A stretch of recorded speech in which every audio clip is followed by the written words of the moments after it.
Now?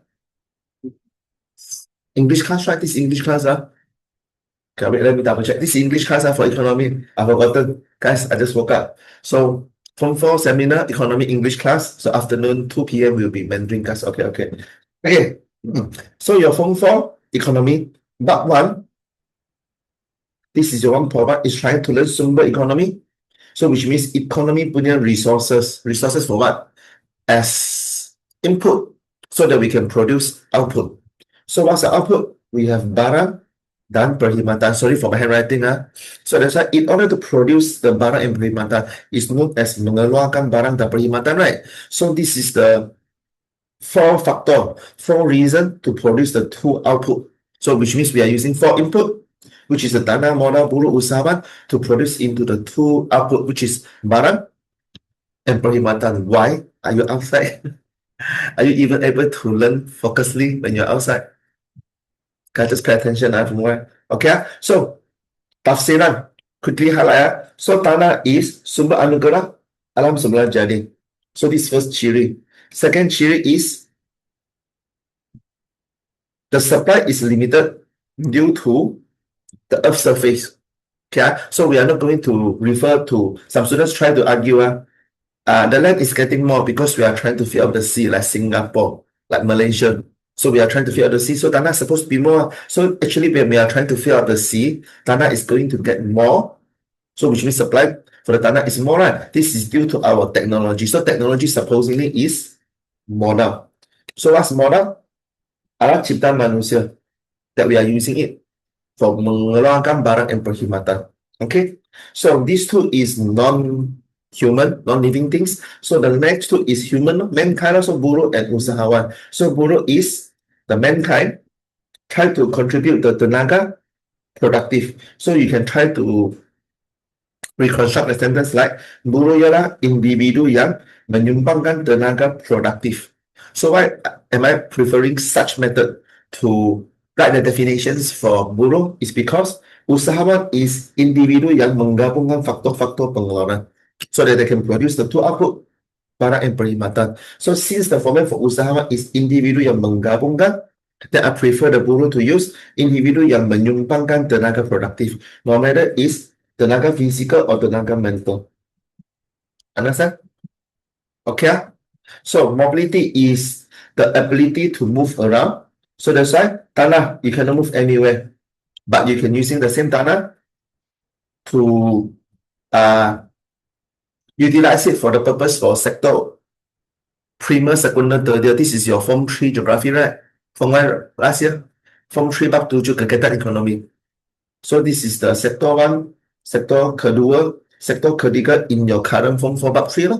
So in your Form 3 bab 7 geography, we are trying to learn sector primer, getting all the resources from alam semula jadi, process all the bahan mentah into the barang separuh siap or barang siap is sector secunda. So after we are trying to package the barang siap, packaging, label it, and then try to deliver to the customer. So this is what we call services. Sector tertiary, which is sector perkhidmatan. So that's why the same land, we can utilize it for different purposes, but it's within the three sector economy. So that's why we have, so highlight, keguna is for sector 1, sector 2, and sector 3. But we are not using the tanah to lift up, shift from my current place in Subang Jaya into Kuala Lumpur so that my price for the land can be selling for higher the price, right? So we are not able to lift up the place from one place to another place, but we can use in the same place for different purposes. This is mobility kegunaaan. So Atika, no problem on this question.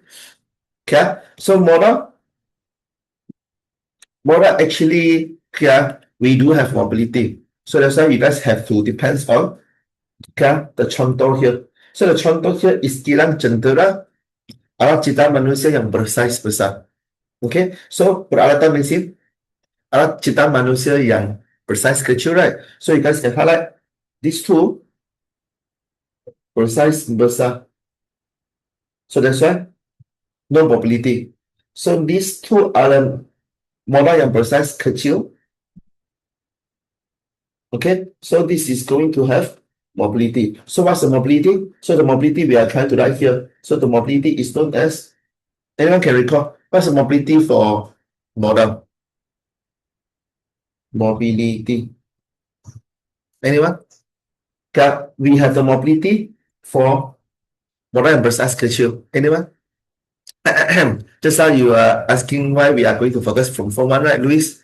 Can recall or not? So that's why this is seminar. Try to slightly revising for the basic. Yeah, no. Kaguna for different purpose, right? So which means we cannot try to carry around the whole building, the whole jandula, the whole big machines attached to the buildings, right? But we can try to carry the hand tool or maybe some devices like computer, which is the machine. So this is what we call mobility geography, similar to the bureau. Okay, so highlight mobility geography. Only the model and precise schedule, like let's say the model and precise person like lorry. So lorry have wheel, right? So as long as we need the driver, so we can drive the lorry around. So that's why the lorry, yeah, berdaya or precise schedule, we assume it as precise schedule, mempunyai mobility geography lah, so we can drive around. So can we try to drive around the whole kilang? Kilang has no wheels, right? So this is why it's not able to lift up the whole building like the land to any random places. Okay, but if this is the person, buruh, so which means the people instructed by the boss usahawan asking the labor to work in different places. So maybe Monday you're working in Selangor. So Tuesday you're actually outstation overseas in other state or maybe other country. So this is mobility geography. So if you're not happy with your boss, keep sending me to different places to work. Then I'm going to switch to another job. So maybe during the daytime I'm working for a company. That time I try to work for my own. I try to sell around leave. So this is mobility pekerjaan. Okay lah. So other than this, so this is all the contoh-contoh for your tanah modal, buruh usahawan. So we have one more item. So guys, what is the ganjaran for tanah? When you own a land, what do you seek for return? So this is why very good, Atika. Atika, you are from which school? So not many students can recall the pulangan, ganjaran or pulangan from tanah. So when you have a land, you're not going to use it, then you try to rent out, you're getting the sewa rental. So this is pulangan. So Atika, you're from which school? So how about modal? Modal not only referring to the machine, we also refer to the money. What is alat cipta manusia, right? Oh, you're from Pucuk Utama. You don't attend for Pucuk Utama TDC branch, right? Because Pucuk Utama TDC branch is mainly conducting in Mandarin. Yeah, because we wanted to open the English class, but the science and math tutor don't want to, so that's why left me alone. So I just have to teach in Mandarin for Pucuk Utama, and then the students is very, very few. Yeah, I know you go for online only. I wanted to teach all the English class in Pucuk Utama, just the Venetian doesn't allow because tutor have limited time. Okay, so this is what we call terhad. Okay, so more. Anyone? The machine. I using the machine to produce my own food. So that's why when I take my own food, I don't need to pay. So this is my benefit. So what's benefit for model? Faedah. Okay, other than that, money, I keep the money in bank, save it. So that's why I can get interest. So benefit and interest in bahasa is faedah. So what is the ganjaran for buruh? I work for a boss, usahawan, majikan. So that's why I'm getting my wage. This is known as not gaji but upah. Okay, so usahawan is trying to get untung. So this is untung, keuntungan. Okay, so come to the main topics. So this soalan is quite simple for marks. This is much more simpler, right? You guys know how to huraikan. So this kind of exercises I'm not going to cover. Just look at the Earth. So this planet Earth must be tanah. So in order to get the 4 marks, so the first mark will be the jenis sumber. So what's the second mark? Maybe I write down at the right hand side, insufficient space. So second mark will be tafsiran. So the third mark will be you can using the mobility, or you can using the ganjaran. Okay, ganjaran or pulangan for the tanah is 7. So you should have preferred to use mobility. Okay, because tanah didn't have mobility tempat. So we are using it for mobility kegunaan. So remember, mobility geography is only for buruh and modal. Okay, I forgot one important item. So the buruh mempunyai mobility geography, but they can try to walk anywhere as they wish, right? So this is mempunyai mobility geography yang, so guys, draw an arrow tinggi. So for the modal yang precise kecil, mempunyai mobility geography yang terhad or rendah, because the machines, even though we can carry to anywhere, but we needed the man to carry to any places, right? So which means we cannot try to instruct the hammer. So hammer tomorrow go to the side, so that's why I can use it to hentam the paku. So that's why this is mobility geography yang terhad. So this mobility geography yang tinggi, because this is human. Okay, so that's why remember this is tanah. Tanah is your form 1 to form 3 geography, right? So geography, then we are not using geography. Tanah for bumi. So that's why the tanah, we are using it just for the mobility tempat, but tiada mobility tempat. So remember, cannot write down tanah tidak tiada, yeah, tanah tidak mempunyai mobility geography, no.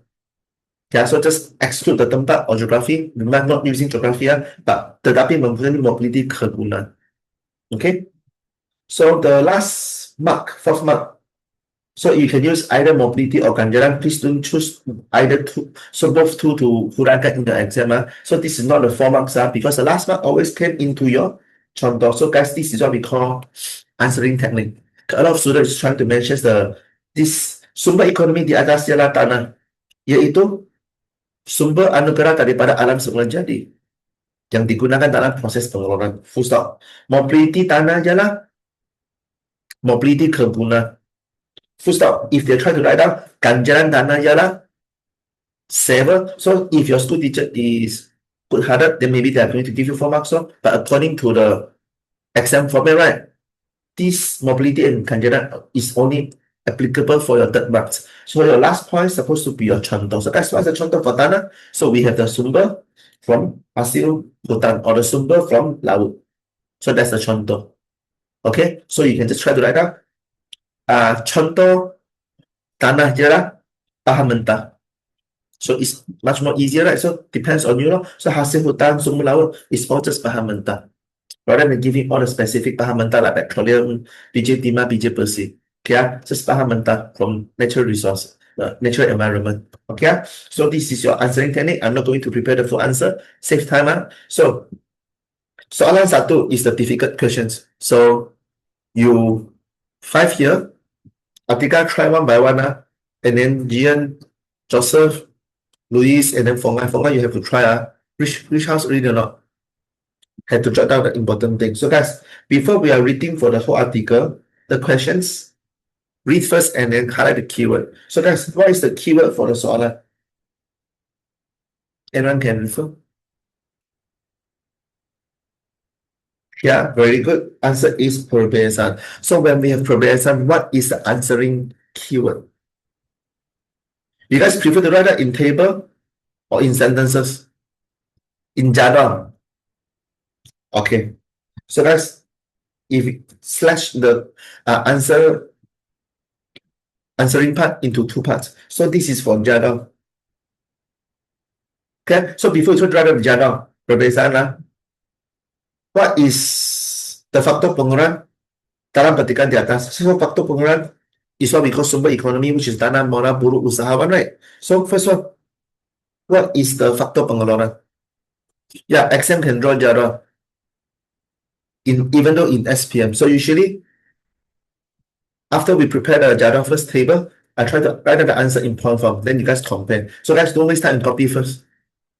Choose either the jadwal or either sentences. Which one you guys prefer? So how do we know the first one is tanah?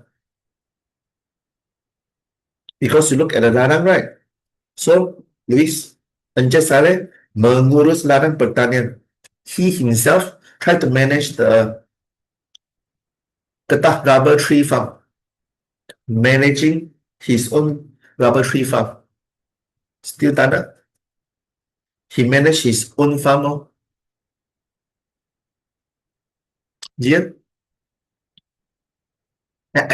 Joseph. Hey, Encik Saleh tanah milikan. So this land belongs to him. This farm for the rubber tree is belongs to him. So he is usahawan. We can do this. So the next one, Encik Saleh is also offer the positioning for a manager in Syarikat Penanaman Kelapa Sawit. So which means this is no longer his company. That's why he's getting the job offer. So like mengurus tanah milikan. So this usahawan. Tidak pekerja. So this is known as buruh, right? Aha. Yeah, so Atika, you're questioning yourself, huh? Teacher said tanah because you guys are trying now. So that's why when you guys are trying, even though you get the answer wrong, is okay. So yes, I'm laughing at you, Luis, but it's okay. At least you're learning. So when we are trying to prepare the 4 marks here, so which means 2 marks each of usahawan and buruh. Okay, so which means you can try to write down. Left hand side, this is usahawan first, and then this is buruh.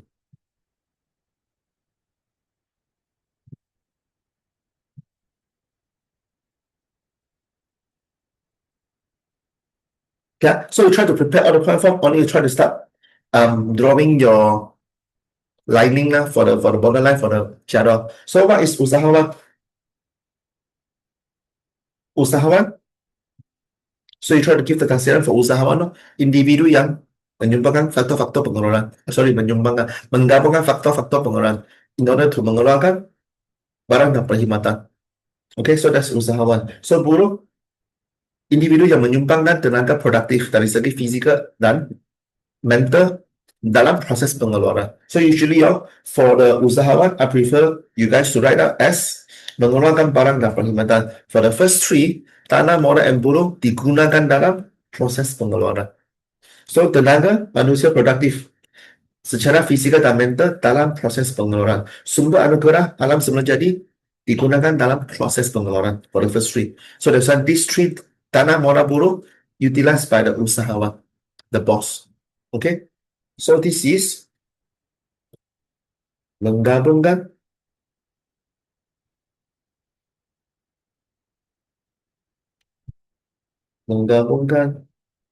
so I'm using short form, faktor-faktor pengeluaran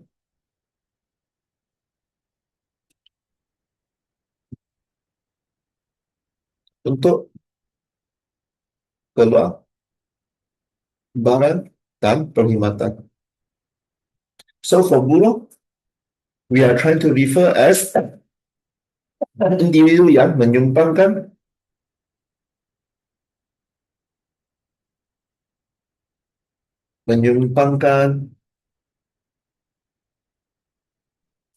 tenaga produktif dari segi fizikal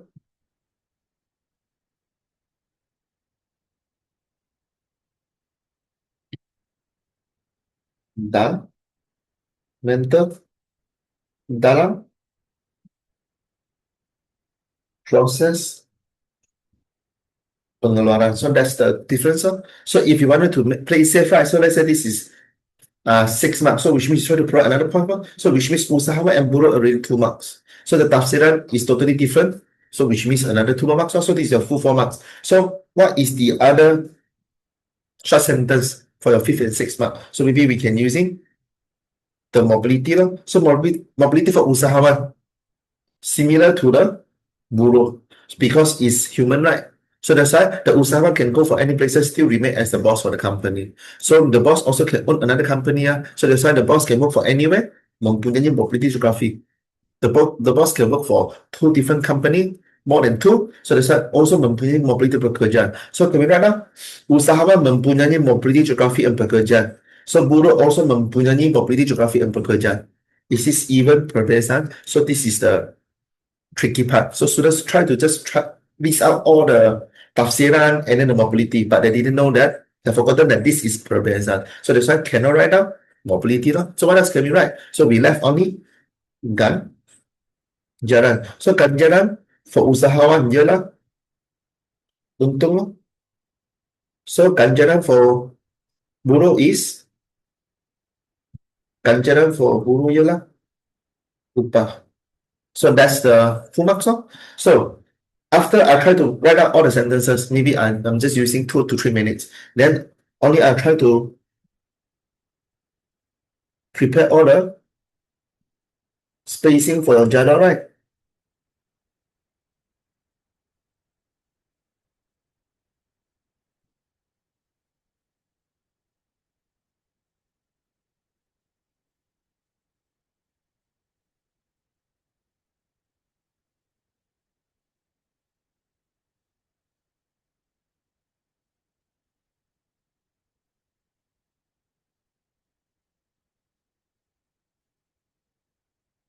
Okay.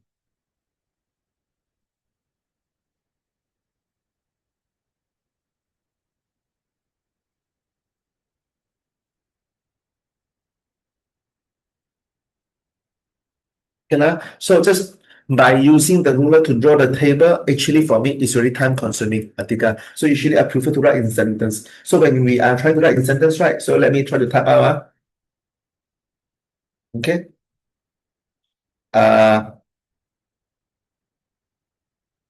Maybe not enough space. I'll try to write out the answer smaller font size. Encik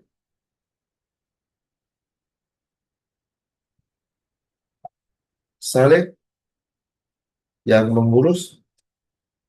I'm just using all the short form, guys. My G can understand is known as the by NG, right? Yang mengurus ladang tanah milikan. So just try to using the short form lah. So which means as simple as possible, but the meaning is quite the same. So mengurus ladang tanah milikannya ialah usahawan, yaitu individu yang menggabungkan faktor-faktor pengeluaran untuk UTK. So I'll just try to write out using all the short form so that we can build in limited space yang menggabungkan faktor-faktor pengeluaran untuk UTK, mengeluarkan barang dan perkhidmatan. So full stop. The keyword is manakala. So if you write in sentences, just using the keyword manakala. So manakala, dia ditawarkan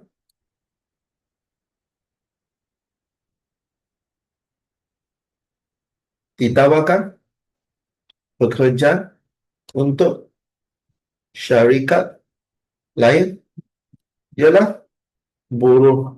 So what's buruh? Yaitu individu yang menyumbangkan tenaga. So we can try to construct the sentences with keyword, even though the format is different, right? So I prefer to use tenaga produktif secara fizikal and mental. So we can use menyumbangkan tenaga fizikal dan mental secara produktif. Okay? Menyumbangkan tenaga fizikal dan mental secara produktif dalam proses pengeluaran. So this is your 4 marks, because identify the Encik Saleh as usahawan or identify the Encik Saleh as buruh. So this is total 2 marks already. Just try to give the correct is menggabungkan faktor-faktor pengeluaran for usahawan, menyumbangkan tenaga fisik and mental for buruh. 4 marks. So if you wanted to add another 2 more sentence, ganjaran usahawan, ganjaran untuk Encik Saleh sebagai usahawannya lah untuk koma. Manakala ganjaran Encik Saleh sebagai buruh ialah upah. Finish also, this is your remaining sentence. So usually I always prefer students to write that in sentences. So if your school teacher force you guys to write it in point form, much more easier. So my main idea, I really don't recommend students to write that in table.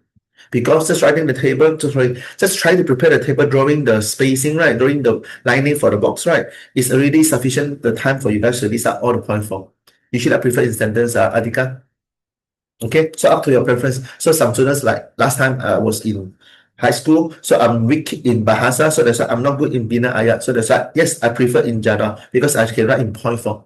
Yes, that's your preference. That's why this answering technique. Okay, so table, this line in the center is actually perbezaan. So if you are not using the table, then remember, mana color.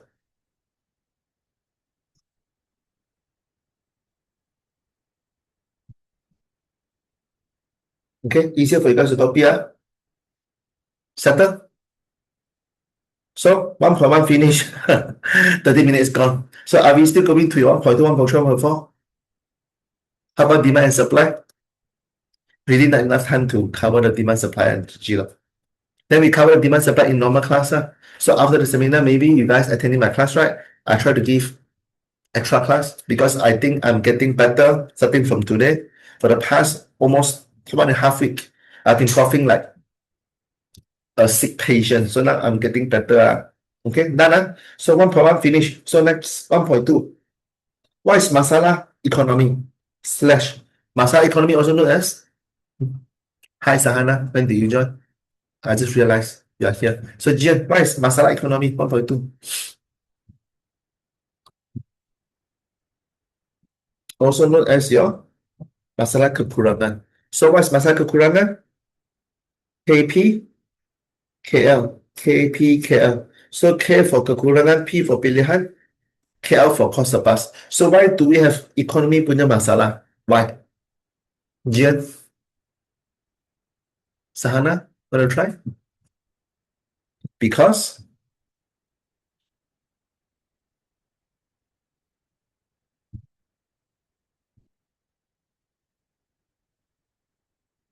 faktor-faktor pengeluaran yang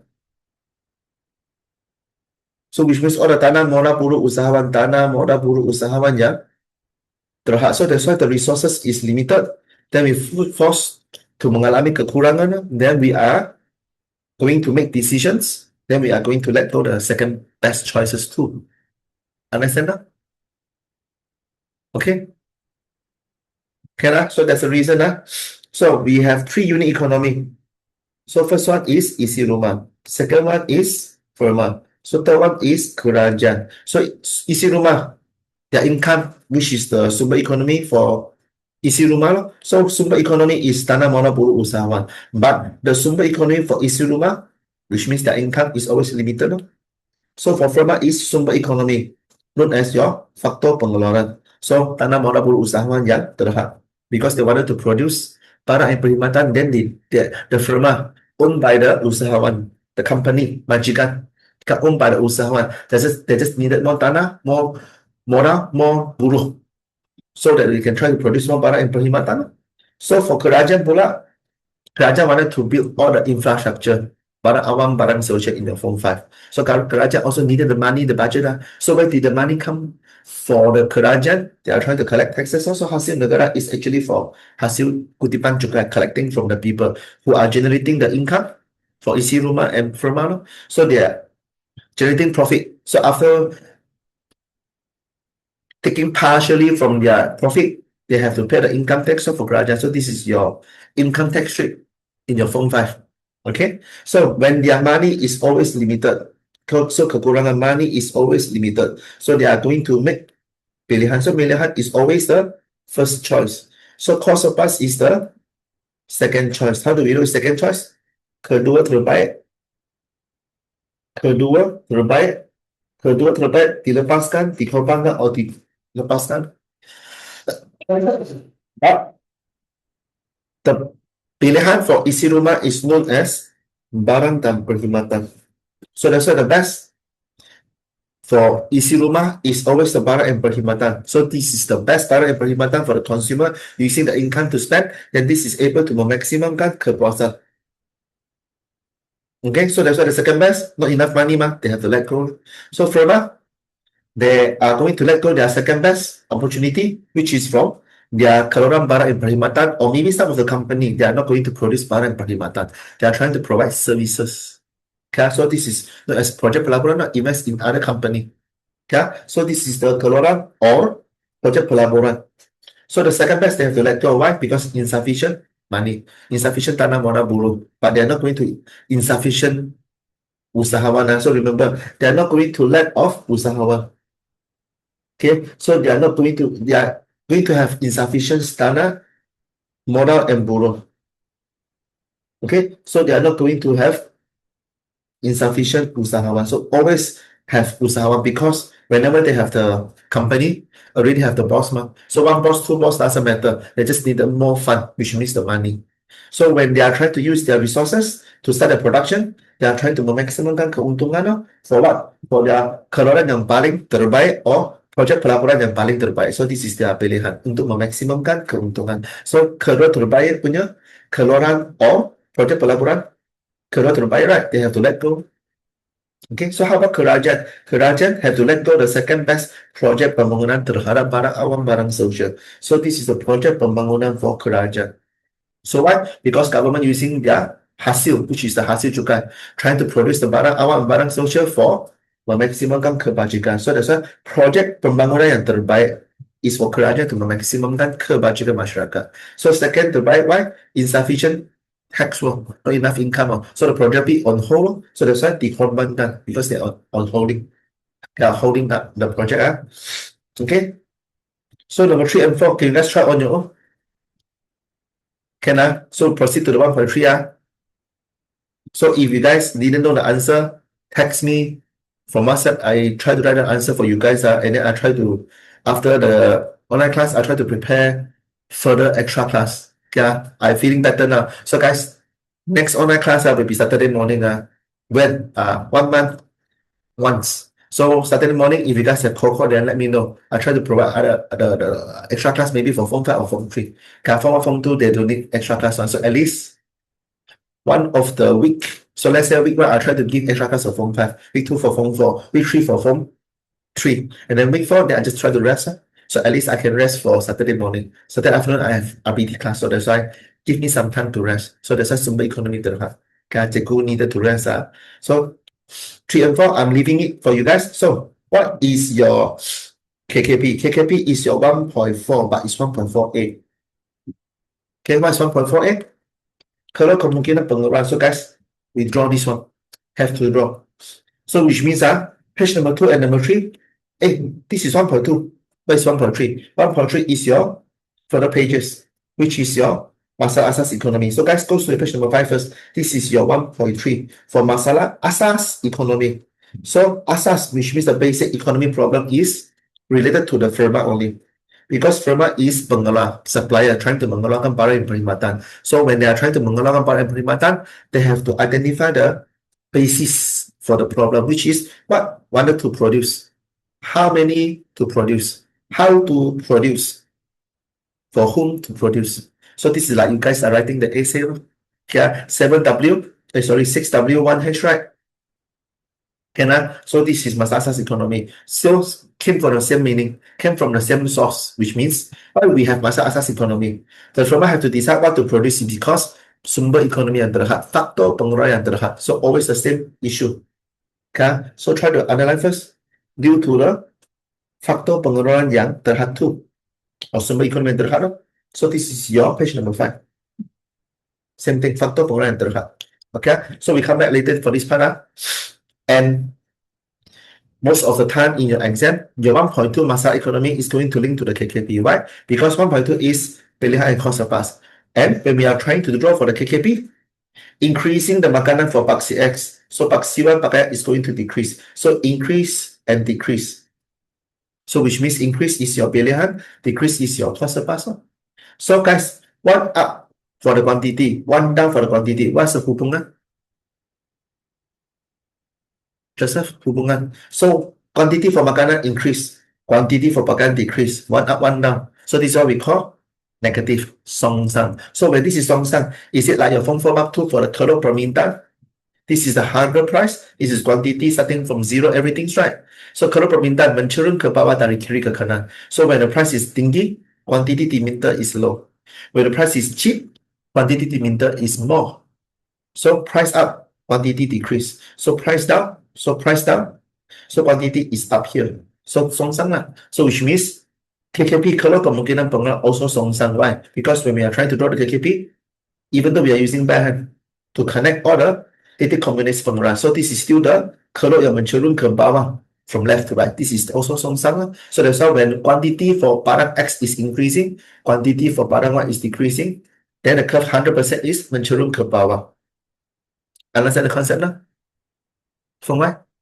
So do you guys find out economy is actually very simple? Yeah, so I'm looking for your first term exam to score A. From why?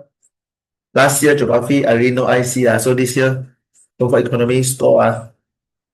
Okay, for questions, just spam me from WhatsApp. Okay, hopefully, hopefully, you guys haven't even start revising for your midterm exam, right? So after you start revising, then you guys can see the result. Maybe it's not able to go score for 80, 90, but maybe it's able to score for, let's say, 60, 70. Do you guys feel satisfied? Yes, for you guys, not for me. So that's why I wanted to help you guys. Just ask me more questions during your class, online or physically. Yeah, but actually, I don't know. I'm teaching you two or not, Atika and Sahana. Am I teaching you two on online? No, right? From other tutor, right? Yeah, at least you guys still able to learn from this seminar. Okay. Yeah, yes. Remember, responsible as a teacher is trying to answer a question. So when the teacher is not answering his questions, first reason, they are too busy, full occupied by other form. Yeah, second reason, like me, I'm too lazy. Yeah, sorry. I'm really very lazy to reply students. So that's why I'm using the WhatsApp group, main group, for students to ask me questions. So once student asking, other students can see from the WhatsApp group, then I try to reply in the WhatsApp group. So every student can learn from the specific question. So you know what's the meaning for the WhatsApp group form for, right? From what? Luis, Gian, for you guys to ask me your school homework also. Okay, I just spam inside. Don't feel afraid. Actually, I'm worried that if I ask this question, teacher is going to laugh at me. Definitely, I'm going to laugh at you. But at least you're asking, then you're getting something. Okay, ask within the WhatsApp group. If you PM me, sometimes I'm just going to not able to have enough time to reply. But group, I always try to post the ID set, then I can reply. So that's why don't spam, ask question.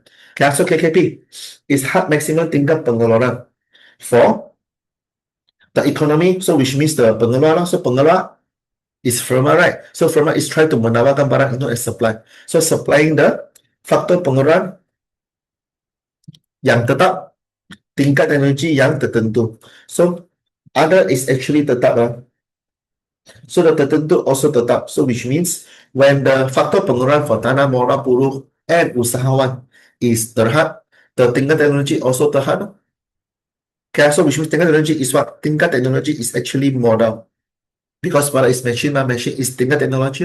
So which means the faktor pengeluaran here is left tanah dan buruh. So where is usahawan? So it's about economy, then this is the usahawan.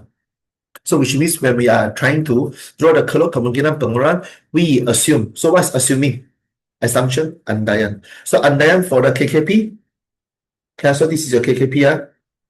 KKP is, first thing first, always try to focus on the first one, hanya mengeluarkan dua jenis barang.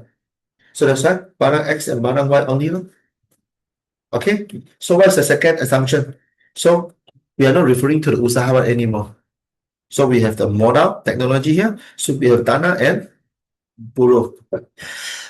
So the buruh is referring to guna tenaga penuh. So this is buruh.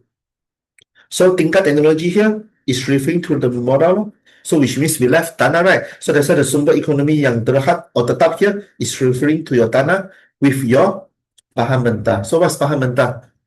Resources, the contoh for tanah, hasil hutan or hasil lautan. Okay, so bahan mentah. Tanah and bahan mentah. Okay, so this is the compulsory, have to memorize for first time exam. Always asking the andaian for kalau kemungkinan pengeluaran in the first time exam. Can be in struktur, can be in objective. Okay, so how do we proceed to the drawing part? So guys, prepare your pencil. So makanan, I'm using blue color. Makanan is always your Paxi X. So Paxi X always increasing. So guys, starting from your bottom left, not the corner left, bottom left, try to give some spacing, 1 cm, 2 cm, so that you can label. So this is your Paxi X. So this is 0, right? So the number is getting bigger to the right hand side. So this is Paxi Y for barang Y. So this number is getting bigger towards to the atas, utara. Okay. So Paxi X, Paxi Y. So my method, I always prefer you guys to start from the bottom left. And then they're asking from the question. they are giving you guys the requirement, which is 2 cm for 4 unit. So which means 1 cm for 2 unit. No? But they already mentions 2 cm for 4 unit. Then you don't try to this up. This is your 2, this is your 4, guys. They already give you the SCADA. So there's a 2 cm for 4 unit. Then another 2, this is for 8 unit. Okay? So just try to plot here. This is 0. So 2 cm here for 4 unit. So what's the maximum? Sorry, 2 cm for 4 unit. So what's the maximum number for boxy X? Makana is 16, right? So we have to prepare until, guys.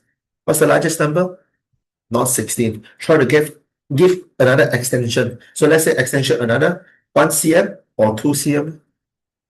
Okay, give another extension so that you can draw the arrow anapana. Okay, so 16 plus another 1 cm, which means 18. Okay, if you have more space, then we just try to give 2 cm for the spacing. So 2 cm for 4, 4 cm for 8. So for 8, 12, 16. So still have so many spacing, right? So why not we just try to give another 2 more cm here until, so this is 16, right? We try to give a cm until 20, right? Since we have so many spacing for the boxy X. So this is the another 2 more cm. Okay, so kosong, 4, 8, 12, 16, 20. So this is the quantity for barang X. We label later. So after we label the boxy X and Y first, only we start labeling for the boxy X and Y for the makanan and pakaian.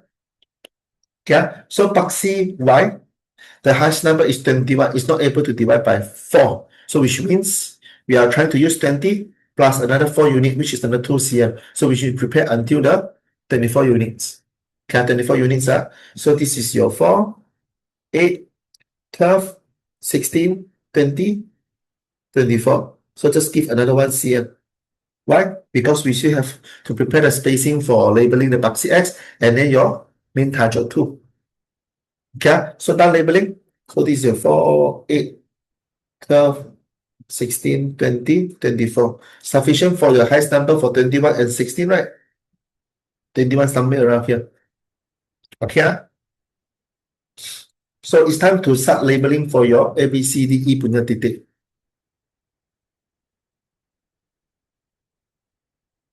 Okay. So A, B, C, D, E, 0 and 21. I'm just using purple color to make it much more specific. Wait.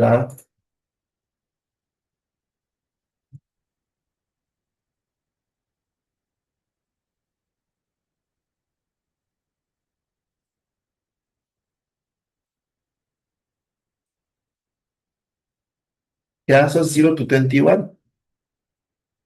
So 0 is your boxy X.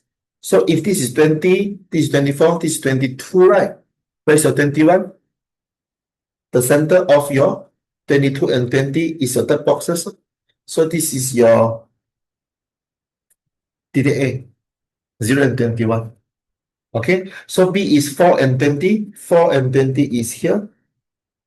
So guys, you guys are using your pencil to draw, right? Don't use pen, for my pencil. So guys, I prefer you guys to write down in cross. Okay, in cross.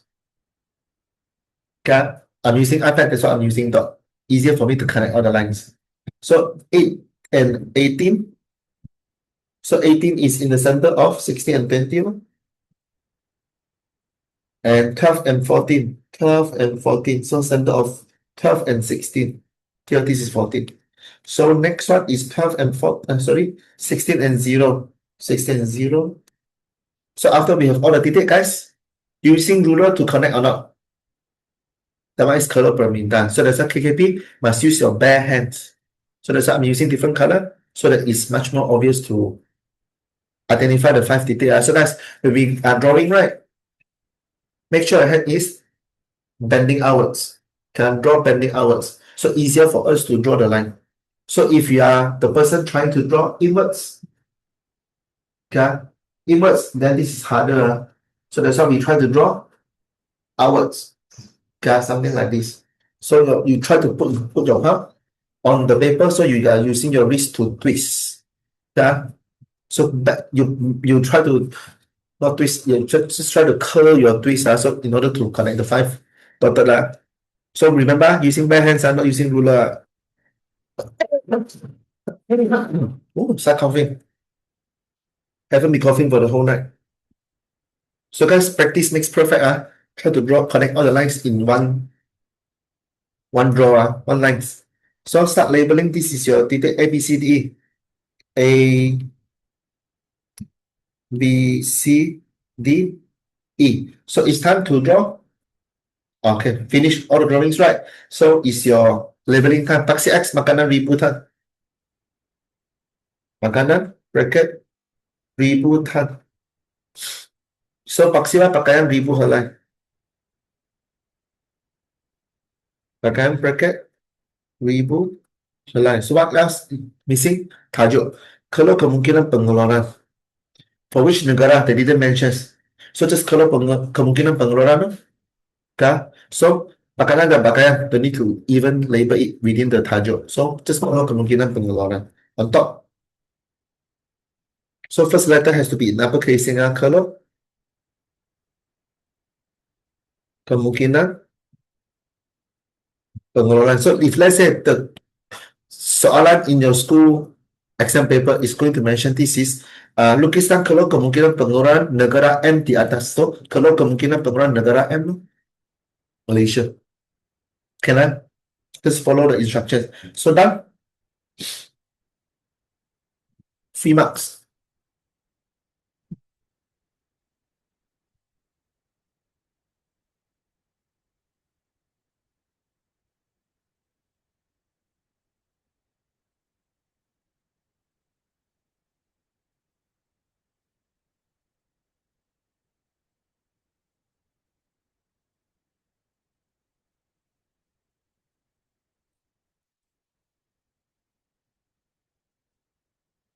Okay.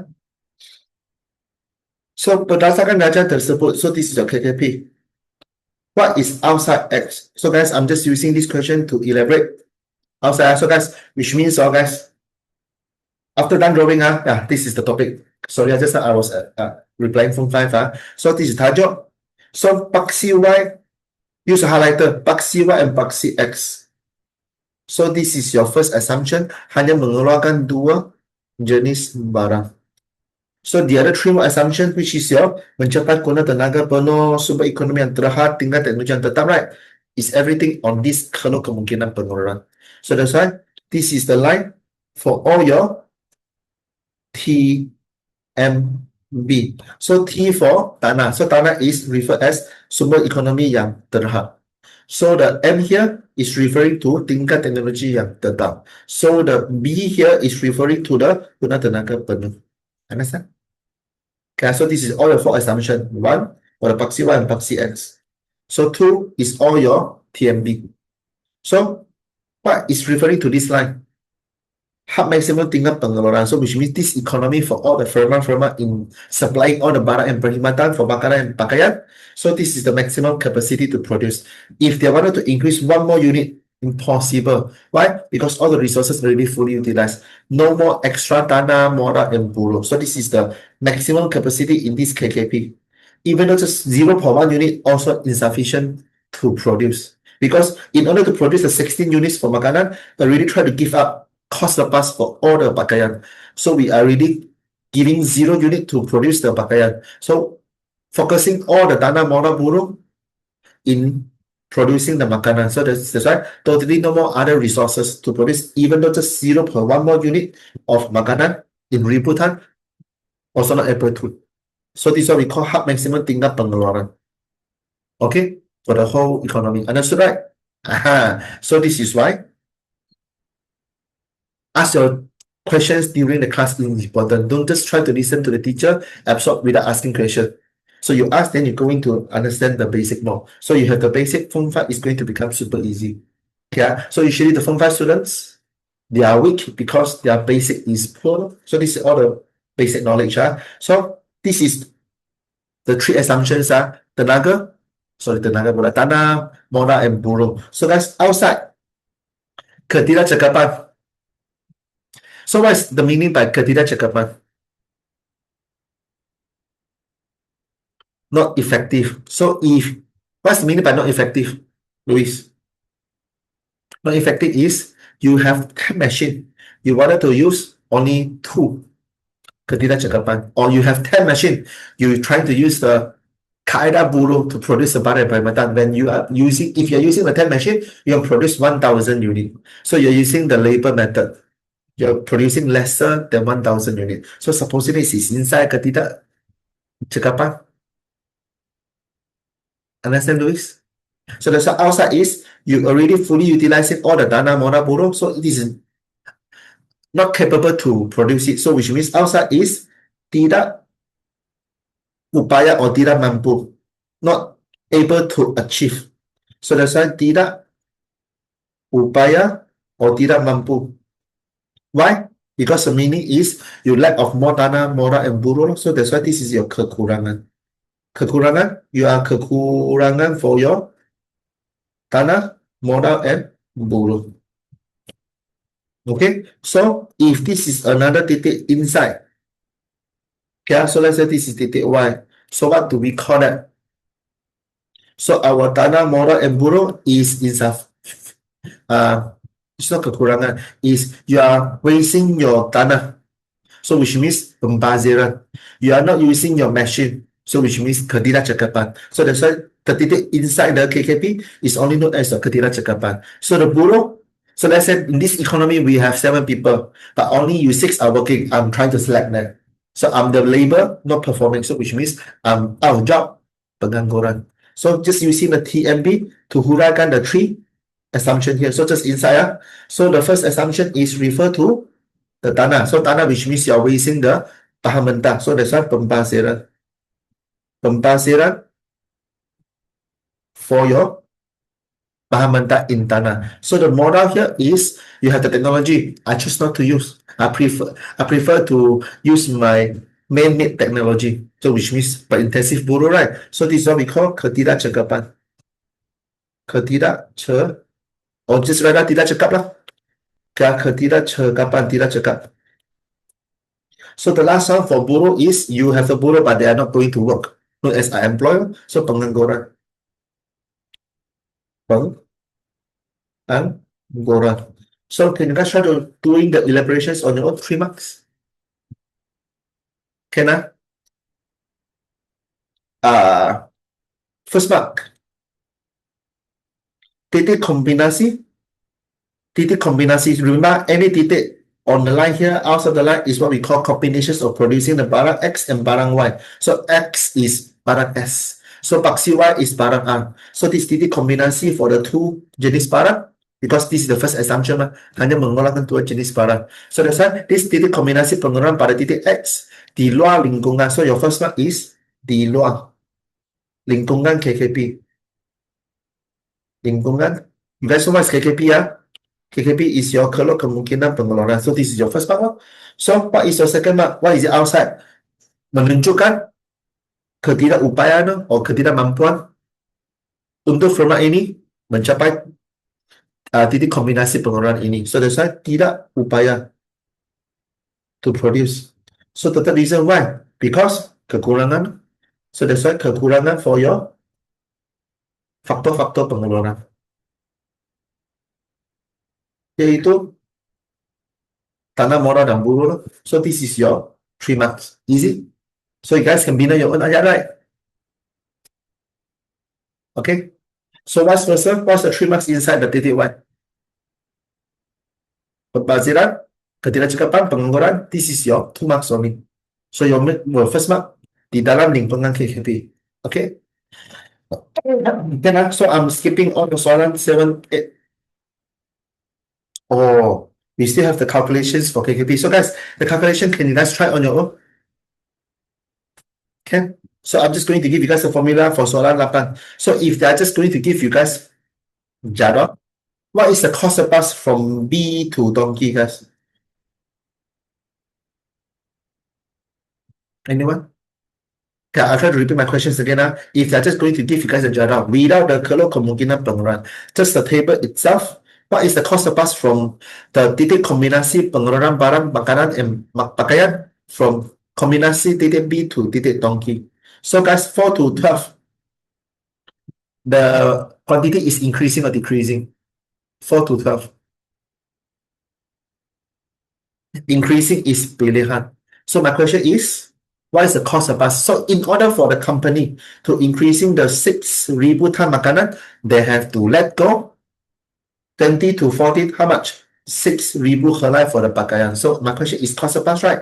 So answer is always the decreasing part. So which means your questions in your exam is never going to ask for pilihan. Always 100% asking for cost of bus. So cost of bus will be just using the 20 minus 40. So which means 6,000 helai of pakaian. So that's the cost of bus. Understand? Okay, so if this is using table. Okay, so remember, jot down using another highlighter. So if this is the Jado only. Okay, Jado only. So which means without KKP. So we are just trying to find out the cost lepas as quantity decreasing. Quantity dilepas. So quantity dilepas, which means just finding out the decreasing number. So this is your calculations for cost lepas. So if this is with kalau kemungkinan pengurangan. So this is using the KKP. So how do we find the cost lepas? Then the formula is using formula. So we have to find cost lepas ma. So we have to put in the upper bracket for the fractions. So which means we are using the perubahan cost lepas divided by perubahan pilihan at the bottom fractions. Okay. So this is not finished yet. So what is perubahan? Using the new cost lepas minus the old cost lepas divided by the new pilihan minus the old pilihan. Understand? Haven't finished. So guys, look at this question. A equals to B, right? So for the part C, X barang Y, 100 to 200, increasing or decreasing?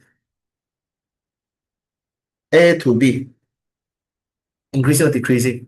100 to 200, increasing. Cost lepas or pilihan? Increasing is pilihan or cost lepas? Pilihan. So that's why pilihan is in your lower bracket. So which means the formula is, so this part C X, so this is your X kosong, this is your, sorry, 100 is your X1. So 200 is your X2.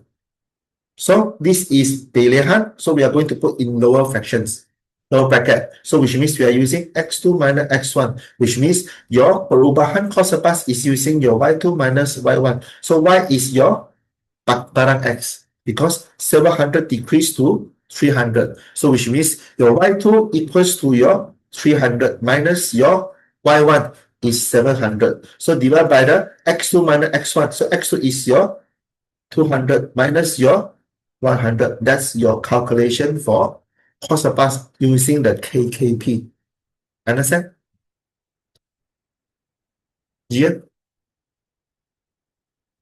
Okay, I think this is the part you're missing, right? For the early classes in USA. Okay, are you still there, GM? Ready for asleep? Cannot tahan online class. Can Where's your friend? Your friend?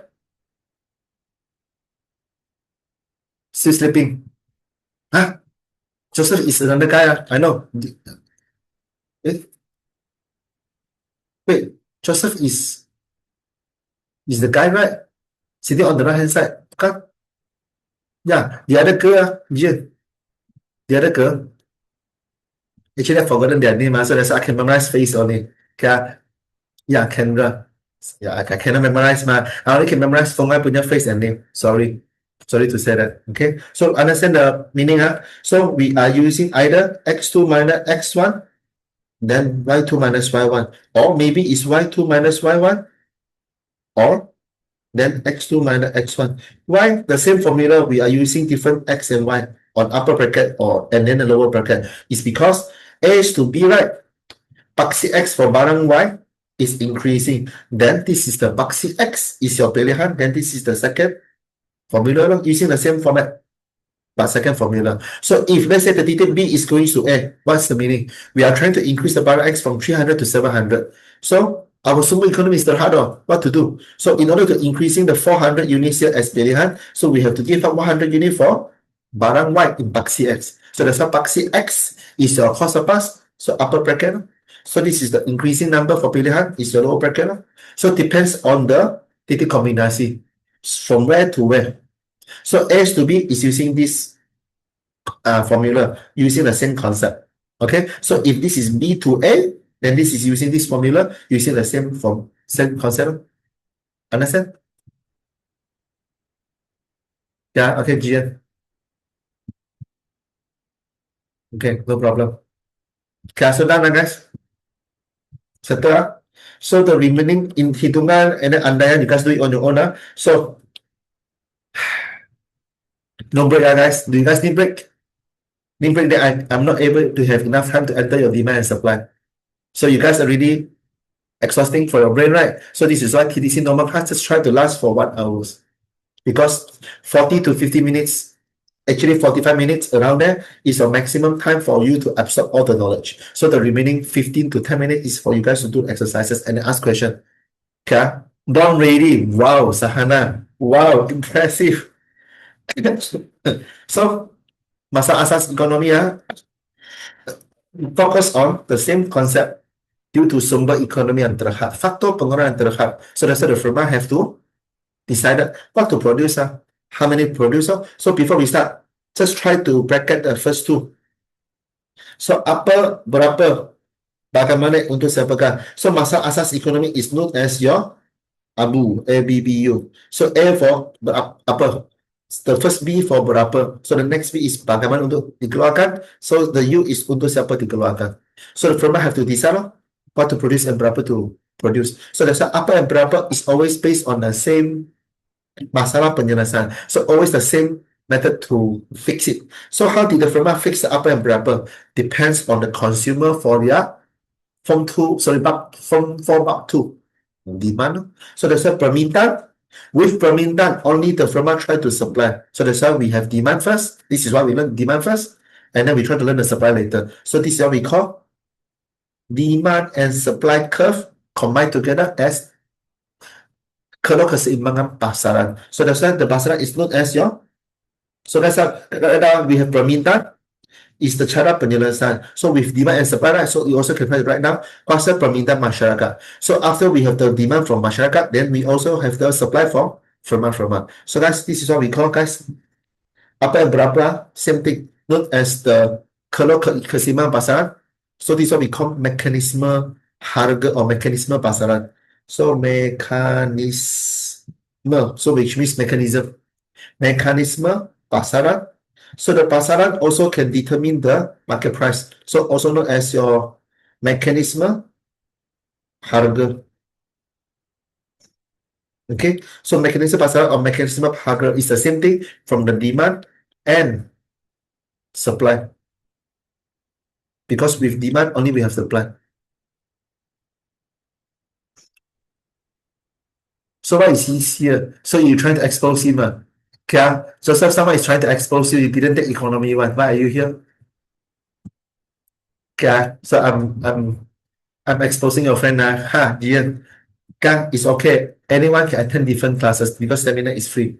So that's why I'm just teaching for passion. So guys, actually economy is a dying subject.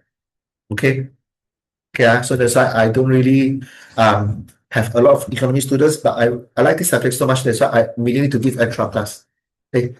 Is it good for me to announce in the seminar? So guys, okay, I really like this subject so much because uncle like me, we like to listen to the news, right? So when you're listening to the government policy, that we know the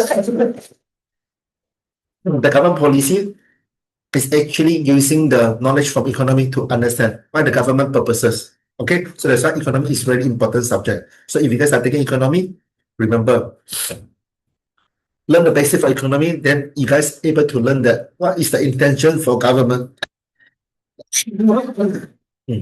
Starting now. Okay, so apa berapa starter? So next one, bagaimana is the firma decided how to produce. So So when the firma is trying to decide the first two based on the demand, right? The upper punya keyword bracket jenis barang. Berapa is quantity barang. So the firma menyelesaikan apa dan berapa yang hendak dikeluarkan, iaitu menentukan jenis dan kuantiti barang yang dikeluarkan melalui kuasa permintaan masyarakat atau melalui mekanisme pasaran. After teaching long hours, sore throat lah, 肺仪器. Okay, so guys, the third one.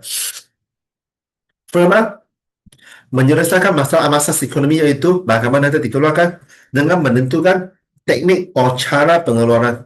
So what is the technique or cara pengeluaran? Which means the method to produce the barang and perkhidmatan using the paling cekap punya method. What is paling cekap punya method? Which means minimizing the cost in production slash then only able to memaksimumkan keuntungan. So, firma trying to mengeluarkan cara pengeluaran yang paling cekap is minimizing the cost production, maximizing profit, right? There's the firma trying to maximumkan keuntungan, like the usahawan, right, is using modal or borrow. Which one is minimizing the cost, maximizing the profit? Which one? I think I tricked this one before, right? Luis, during the normal class. Which one is paling cekap? Which method, modal or borrow, is able to minimize the cost, maximize the profit? The answer is both. So, let's say the small business like selling nasi lemak at the roadside. So when I'm trying to sell this nasi lemak as a small business, am I going to buy all the big machines like the big restaurants, franchise one? So which means if I'm just selling nasi lemak at the roadside, spending or investing the fund into all the big machine like a restaurant chain. So which means my cost is super high. I'm not able to make any profit. So that's why for small business, yang dapat mengeluarkan cara pengeluaran barang secara cekap is try to using pre-intensive borrow. So if let's say we are going to have a restaurant chain, okay, so all the chain branches is using the standardized method from all the machine. So that's how we are able to save the cost production by giving the upah to all the buru-buru. We just try to buy the machines, then we can last for 5, 10 or 20 years because all is producing by the machine. So that's our cost overall will be cheaper. Then the restaurant chains can try to maximize the profit. So that's why pre-intensive borrow or modal, either one can become cekap, just depend on the business style. So which means during the questions, so I'm just going to give you the firma using modal. Why? Because paling cekap loh, dan dapat meminimumkan cost pengeluaran dan memaksimumkan keuntungan. So if perniagaan ahli is using pre-intensive borrow, different than the company A. Why? Because business for ahli is cara pengeluaran yang paling cekap. So which means ahli dapat menyelesaikan bagaimana hendak dikeluarkan dengan menentukan cara pengeluaran yang paling cekap yang pre-intensive borrow, iaitu dapat meminimum cost dan memaksimumkan keuntungan. So for small business, cekap for using pre-intensive borrow, cara pengeluaran. So for firma A, restaurant chain, is dapat mengeluarkan cara pengeluaran yang paling cekap using intensive modal. Minimize their cost production, maximize the profit. Understand? Please. Both also is effective. Depend on the business size. Okay, so the last one, what is untuk dapat dikeluarkan? So the firma is trying to mengagihkan, what is mengagihkan? Allocating, mengeluarkan. So the firma mengeluarkan the barang according to the cara agihan pendapatan wang of the consumer, or let's say the individual. So I'm the individual, I wanted to buy coffee. How much you guys willing to pay for a beverage? For my favorite question is right. Okay, what is the amount you guys willing to pay for any beverage? Coffee or tea or milk tea? How much? 5 ringgit. So this is why I'm the firma. I'm trying to mengagihkan the coffee or the beverage according to your purchasing power possibly. So which means maybe your daily pocket money, your income as a student, your parents is going to give you guys 20, 15, 10 ringgit. So that's why the average budget on your pendapatan to spend on beverage is around 5 ringgit.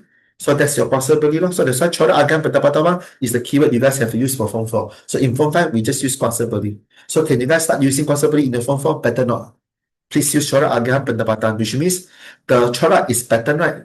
Agan is allocating, right? The consumer is allocating their income pattern partially from their income. So known as possibility. So firma menentukan masalah untuk siapa dikeluarkan dengan mengagihkan barang mengikut corak agan pendapatan wang. Sama ada berpendapatan tinggi atau berpendapatan rendah. So if you're high income, I set the price higher. If you're low income, I set the price lower. Anyway, I'm just going to squeeze out the profit from you. Okay? So this is your 4 masa asas economy. Settle? So the exercises, you guys try on your own. Okay? So let's say, what is the dua masa asas economy here? Dua masa asas economy. So 4 months. So each of the masa asas economy is going to work 2 months. So what is the first sentence? Merupakan pengelola mie kuning. So that's why this makcik is trying to mengeluarkan the yellow noodles in Kuala Selangor. So what is the masa asas economy? Atika? Joseph? So Joseph, you did take economy, you just didn't take tuition in TDC, right? Okay. So that's why free seminar. Is it helping?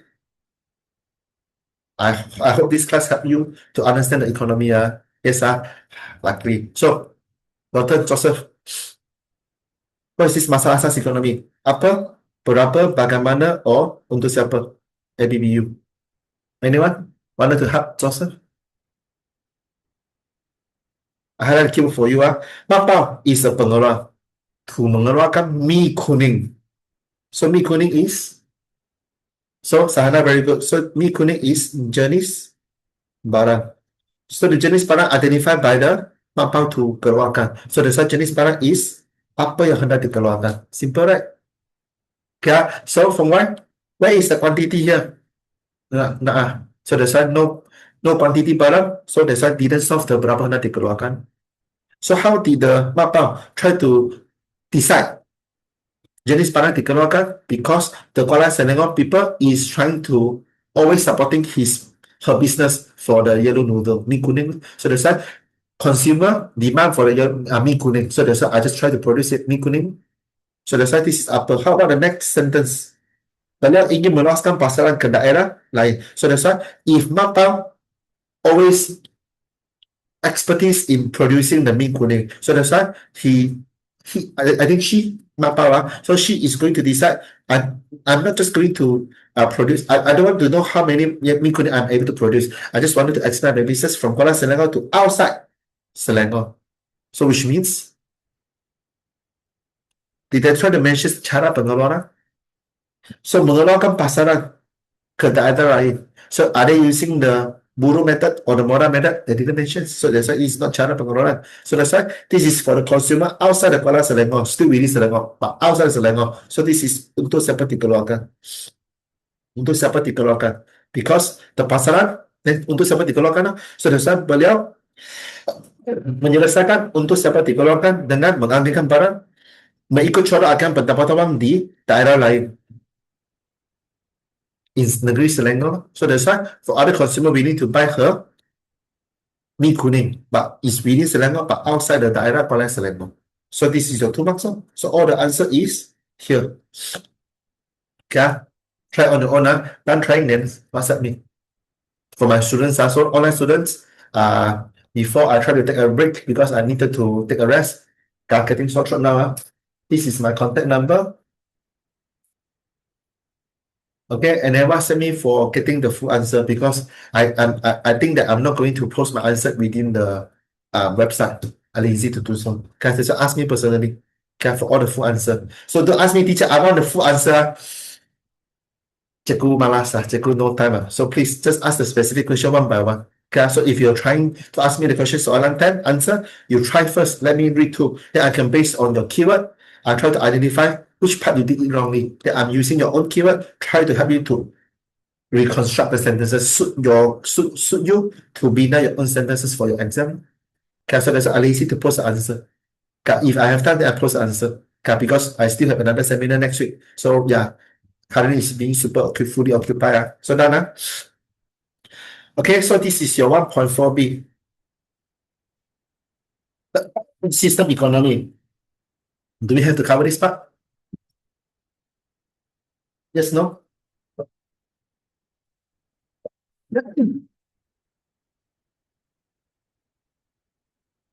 You guys okay? This part?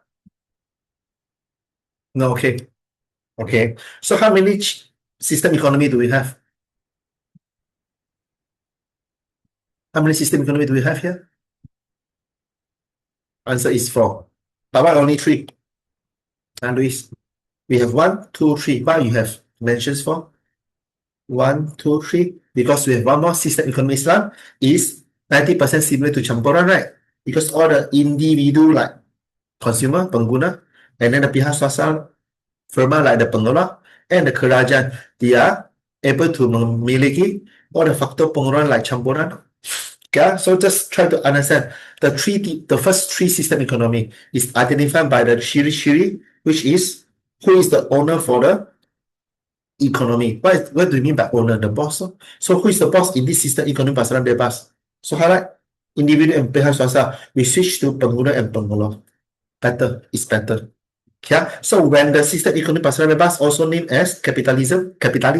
So French laissez-faire. So fair market. So what's fair market? Free market. Free market, fair market. You have the money, you can buy. So who's going to own the money? The resources is the money, right? Isi rumah and pengeluar. So which means pengguna and pengeluar. Isi rumah and firma, right? Okay, so the keyword is bebas. So isi rumah or pengguna bebas memiliki faktor pengeluaran. Firma bebas memiliki faktor pengeluaran. So which means we just have to mention pemilik faktor pengeluaran di sistem ekonomi pasaran bebas ialah pengguna dan pengelola yang bebas memiliki faktor-faktor pengeluaran. So let's try to combine in one sentence. So remember, try to use as short as possible in your exam. As long as we have keyword. What's the keyword? Bebas. Who? Pengguna and pengelola. Bebas memiliki faktor-faktor pengeluaran. So that's why these 2 unit economy is known as the boss, the pemilik for this faktor pengeluaran in the system economy pasaran bebas.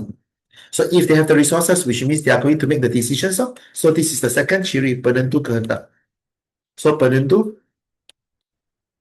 kehendak. So kehendak for what? Kehendak to buy the barang and perkhidmatan. So who is going to buy? Pengguna. Who is going to produce? Pengelola. So which means they are going to have the right. The keyword is berhak. So pengguna is going to have the right to make the decisions. What's the decisions?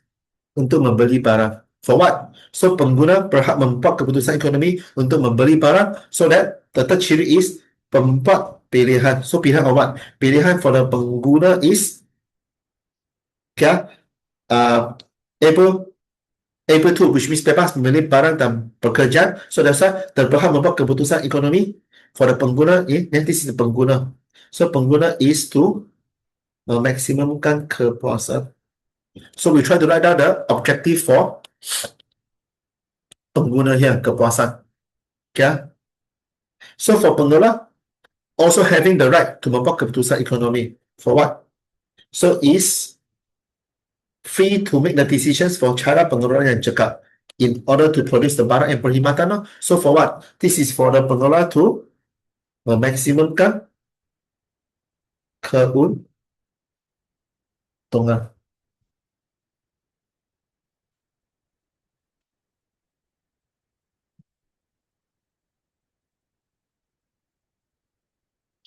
Wait,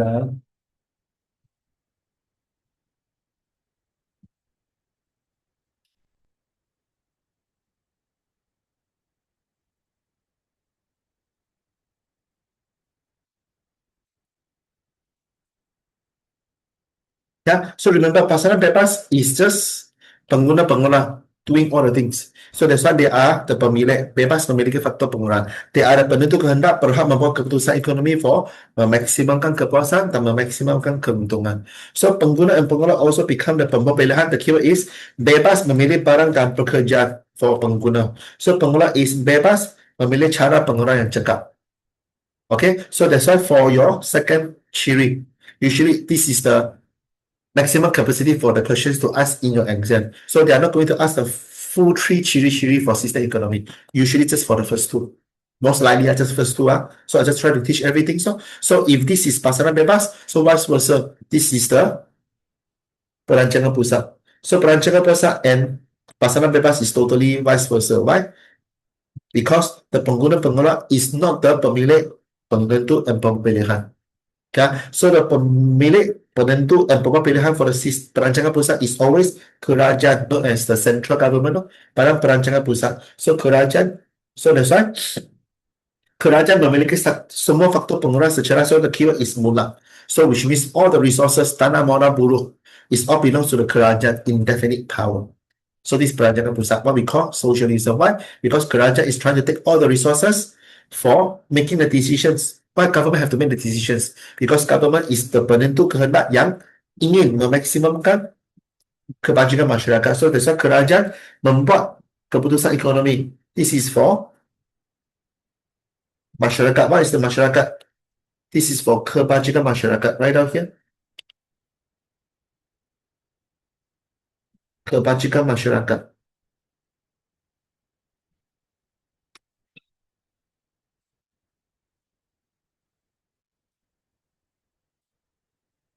Okay, so remember just pada penentu kehendak, we are trying to mention the pengguna-pengguna and kerajaan punya intention, objective lah or maklumat. So maklumat for pengguna is always memaksimalkan kepuasan, maklumat for pengguna is always memaksimalkan keuntungan, kerajaan memaksimalkan kebajikan masyarakat.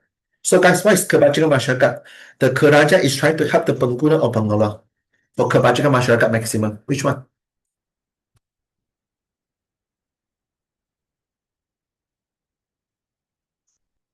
People welfare is for the kerajaan to memaksimalkan kebajikan masyarakat in helping the pengguna or pengelola. Which one? Anyone? Answer is both. So kerajaan is trying to maximize the people welfare by making sure the consumer can buy things and then the pengelola can produce things. Imagine the pengguna just trying to buy things. If the kerajaan didn't try to assist the pengelola to produce, how do we have demand for the consumer to buy? So if kerajaan try to helping the pengelola to producing the barang, supply, right, access, right? So there's no demand, then there's no supply. So that's why maximum kebajikan masyarakat is trying to help both of the unit economy. Understand? So for the third ciri, just I try to mention, right? Most of the system economy just asking for the first two ciri. So the last ciri, keempat pilihan for under the system economy perancangan pusat, we are using the same character. Okay, which is still pengguna and pengelola. So that's why you guys can use another highlighter, crossover. Always individu and pengelola. Thus that this is bebas, this is tidak bebas. Tidak bebas. So pengguna tidak bebas, pengelola also tidak bebas. So pengguna tidak bebas memilih barang dan pekerjaan. Pengelola tidak bebas dalam menentukan cara pengelolaan. So no matter is perintensif buruk or moral, government say so. So that's why if government say that pengelola you help me to produce, I'm kerajaan, I'm trying to maximum kebajikan masyarakat. So that's why I don't care about your teknik pengeluaran. I just hope you follow my instructions by using the perintensif buruh. Why the kerajaan in system economy perancangan pusat is force the pengelola to using intensive buruh? Because they try to offer them the occupations. Then they are going to get the income. Then they are going to buy from the pengelola, which is the pengelola controlled by the government. So this is system economy socialist. Okay, so the teknik pengeluaran, bracket teknik pengeluaran is always perintensif buruh. Okay, under system economy communist. Okay, so the last one, we combine campuran. So combine the pasaran bebas and perancangan pusat. So which means if we have individu and pihak swasta and kerajaan, so that's why I'm using purple color now. So that's why red plus blue, purple color. Yeah, I think it's purple color, right? So just individu, the pihak swasta is pengelola. So this is pengguna for individu. So pihak swasta is pengelola. So pengguna, pengelola, and kerajaan able to memilih faktor pengeluaran, memiliki faktor pengeluaran. Okay, just when we are referring to the pengguna and pengelola, we are using bebas. Pengguna-pengelola bebas memiliki faktor pengeluaran. So dan kerajaan juga dapat memiliki faktor pengeluaran. Why? Because pengguna-pengelola is trying to owning the resources for guys bracket. So this harta persembilan is what we call barang ekonomi. Okay, so for kerajaan is barang awam for kerajaan. So pengguna-pengelola bebas memiliki faktor-faktor pengeluaran terhadap barang ekonomi. This campuran. Okay, so kerajaan juga dapat memiliki faktor pengeluaran dalam mengeluarkan barang awam. So they can try to buy and sell barang ekonomi. So kerajaan able to produce barang awam. So what's the purpose? Pengguna is able to buy the barang ekonomi or barang awam according to their kepuasan maksimum. So the firma, which is the pengelola swasta, is able to mengeluarkan barang ekonomi to memaksimumkan keuntungan. Okay, so kerajaan is able to mengeluarkan barang awam for kebajikan masyarakat. So this is your concept. Ya, pengguna-pengelola kerajaan. So this is the keputusan ekonomi for same thing. Okay, so for pengguna bracket, okay, pengguna is for kepuasan. Kepuasan. And then for pengelola, this is for keuntungan. So kerajaan punya keputusan for barang awam, right? So this is kebajikan masyarakat.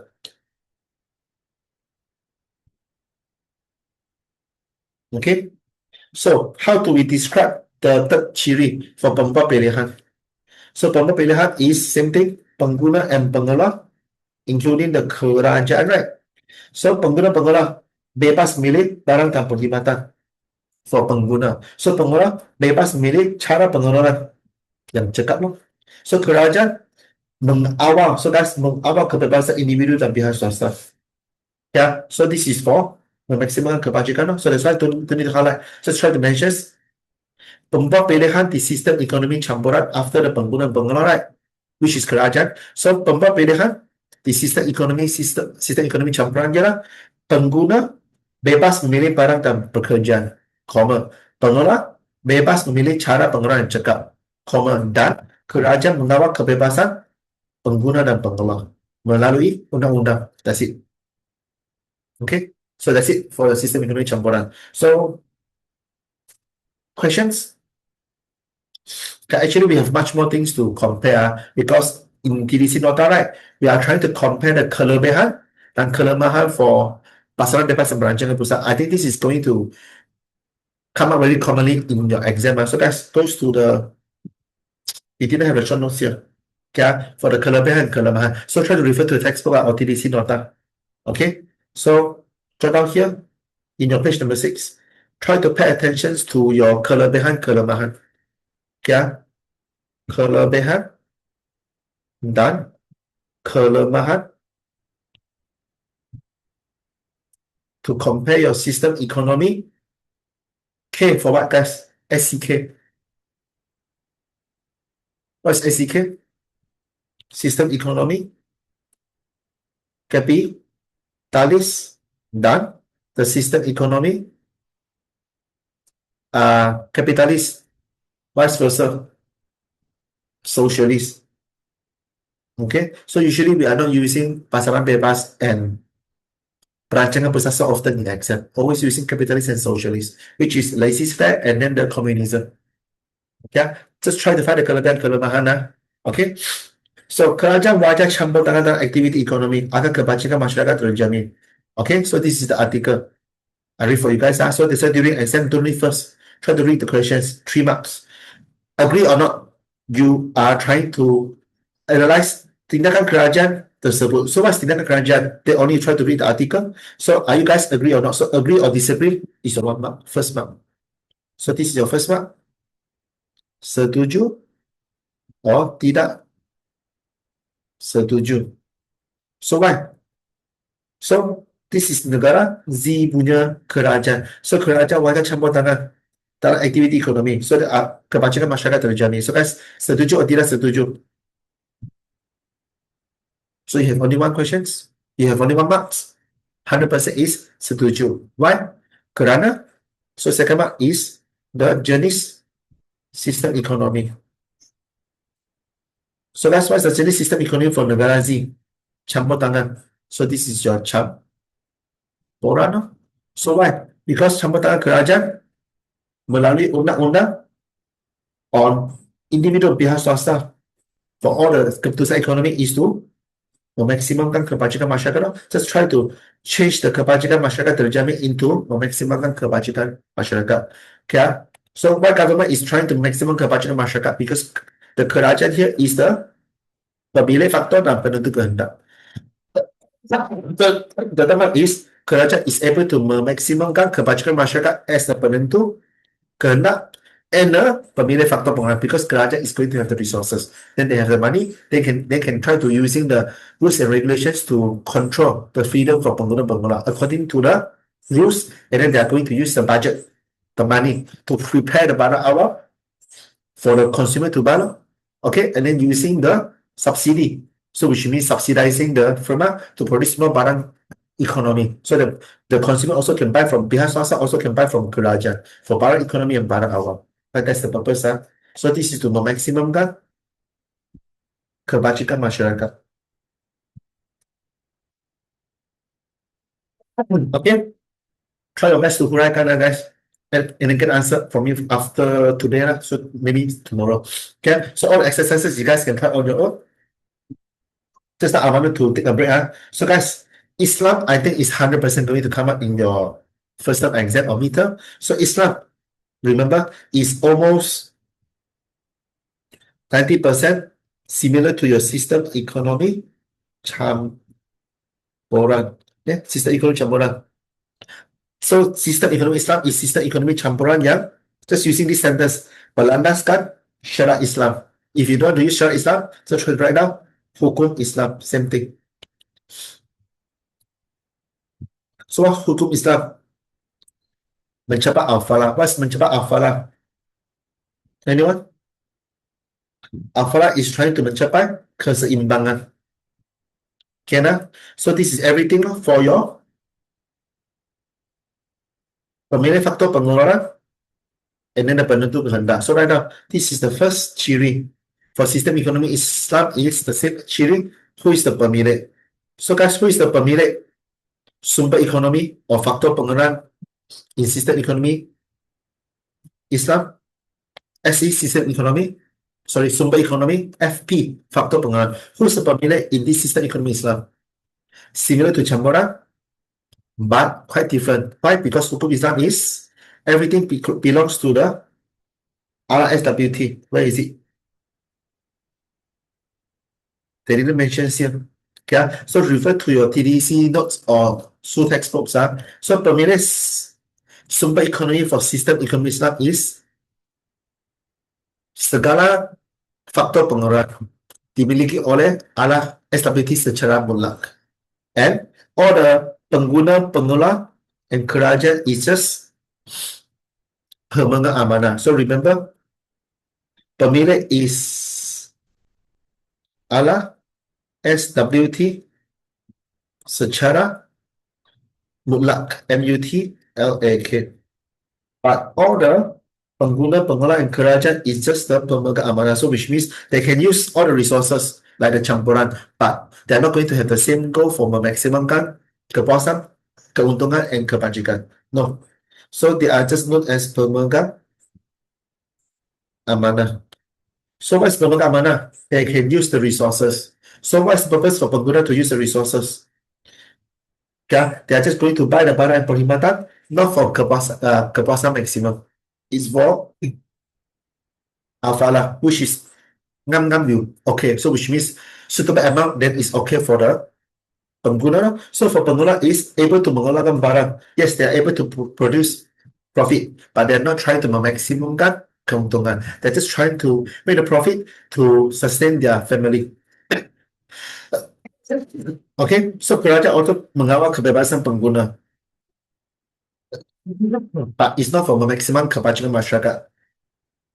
So remember, pengguna and kerajaan, they can make the decisions like system economy campuran, but it's not for memaksimumkan something. So bracket is not for memaksimumkan. Just try to mention pengguna and kerajaan dapat membuat keputusan ekonomi within the penentu kehendak dengan mencapai al-falah, yaitu berlandaskan hukum Islam. That's it. This is the explanation. So this is for your system economy Islam. Just remember, don't write pengguna is able to membeli barang dan perkhidmatan yang memaksimumkan. No. So not memaksimumkan kepuasan, not memaksimumkan keuntungan, not memaksimumkan kebajikan masyarakat. Just try to membeli barang dan perkhidmatan, mengeluarkan barang yang memperoleh keuntungan dan mengawal kebebasan pengguna-pengguna yang dapat mencapai al-falah yang berlandaskan hukum Islam. That's it. This is your system economy Islam. Okay? Nana? So done for all the system economy. Bagaimanakah ekonomi Islam bermalamat mencapai al-falah? Dengan berlandaskan hukum Islam. Okey? Yang mencapai keseimbangan dalam kehidupan masyarakat. So this is your 2 marks. So mencapai al-falah, so what is al-falah? Keseimbangan. On what? According to the syariat Islam or the hukum Islam. So this is your 2 marks. What is your 3 more marks? Iaitu pengguna dapat memilih barang dan perkhidmatan. Pengguna juga dapat menggunakan barang yang memperolehkan keuntungan dan kerajaan dapat mengawal kebebasan pengguna dan pengguna secara yang berlandaskan hukum Islam. So just secara berlandaskan hukum Islam. So just try to repeat one more time, then that's it. So which means berlandaskan hukum Islam is related to the keseimbangan under the al-falah. That's it. This is your free 5 marks here. Okay, for al-falah. Nana? So I'm not going to do the system economy Islam. You guys try on your own. Okay, so this is the objective provided by the answer. You guys try on your own. So it's time to enter your demand and supply. Okay, so demand supply, we have no notes to show. So guys, last 15 minutes, right? This is permintaan. Guys, you have, why the nota so weird one? This is soalan 9. Number 9. Is this your nota, guys? So we have to go from page number 9 to 10, all the way to 14, and then suddenly become question number 9 again. Is it? Is it? Okay, let me check the soft copy again. I think we have the printing problem. Yeah. So which means the thesis seminar notes is just going to cover the part 1 only. Okay, so actually I have done almost all the topics. So last 15 minutes, actually I already planned. Luckily we have the extra pages. So we are trying to draw the demand and supply. So guys, ignore all the exercises here. Goes to your, do we have empty space? Yeah, so it goes to your page number 9, just not the system economy Islam. Yeah, we are trying to split. Okay, ignore the soalan 18. So I'm going to explain to you guys what is demand and supply.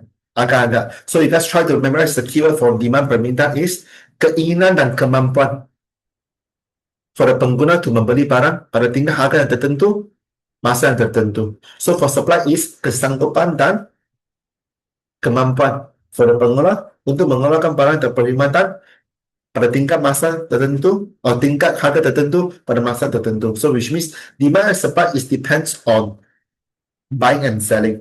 So when we are trying to focus on demand, right? So guys, this is your demand, DD. I'm just using the keywords, demand and permintaan. So we have 2 major factors. So what is what we call faktor utama. Okay, so faktor utama, usually the graph is going to have only 1 column permintaan. So we have to label this is the D using a ruler. So everything starts from 0. This is the harga for P. This is the quantity for Q. Okay, so for other reason we have factor line.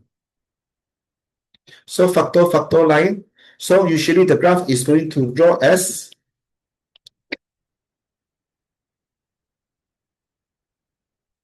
one tingkat harga. So this is your P. So this is your Q. Okay, so P for price, guys. RM. So Q for unit. So this is your RM, this is your unit. So when this is factor line, right? We have only one tingkat harga. But your color parameter is going to shift to the left or right. Yeah, so this is your T kosong, T kosong. Okay, so what am I drawing here is to show you guys that if this is the price faktor utama, look as harga barang itu, right? For bottom, harga barang itu for the faktor utama. So the price can be going up or going down. Can be going up to P1, then the quantity is going to decrease. So this is your Q kosong. This is a Q1. So price up, quantity decrease. Okay, so we are using bracket quantity diminter. This quantity diminter. Okay, so same thing. If we are trying to focus on the quantity decrease, so what happened? The color parameter shift to the left hand side. So this is your D1, D1. The color parameter shift to the left hand side. So which means the price contact with your original color parameter. So this is your Q kosong. So contact with your D1 is your Q1. So both of the answer here, the quantity also decreasing. But we are using quantity diminter for the price going up or down. So that's why the keyword for D is actually affected by the price. That's why this faktor utama under the harga barang itu. So all the faktor lain is the harga remain the same. How did the quantity decrease? Because the quantity decrease not affected by the price, so we are using quantity permintaan. Okay, so what does the quantity permintaan refer to? Faktor lain. So what kind of faktor lain, guys? How many factor we learn, Luis? Phong Mai? Faktor lain we have. First one, harga barang lain into your positive punya pengganti and then negative punya the harga barang lain for complement goods. Penggenap. Remember? So the next one will be your pendapatan. And then we have jangkaan harga masa depan. Jangkaan, so which means predictions, jangkaan harga masa depan. And then we have dasar kerajaan for relating to the C and then the S. So C and S. So we have cita rasa and then we have musim cuaca.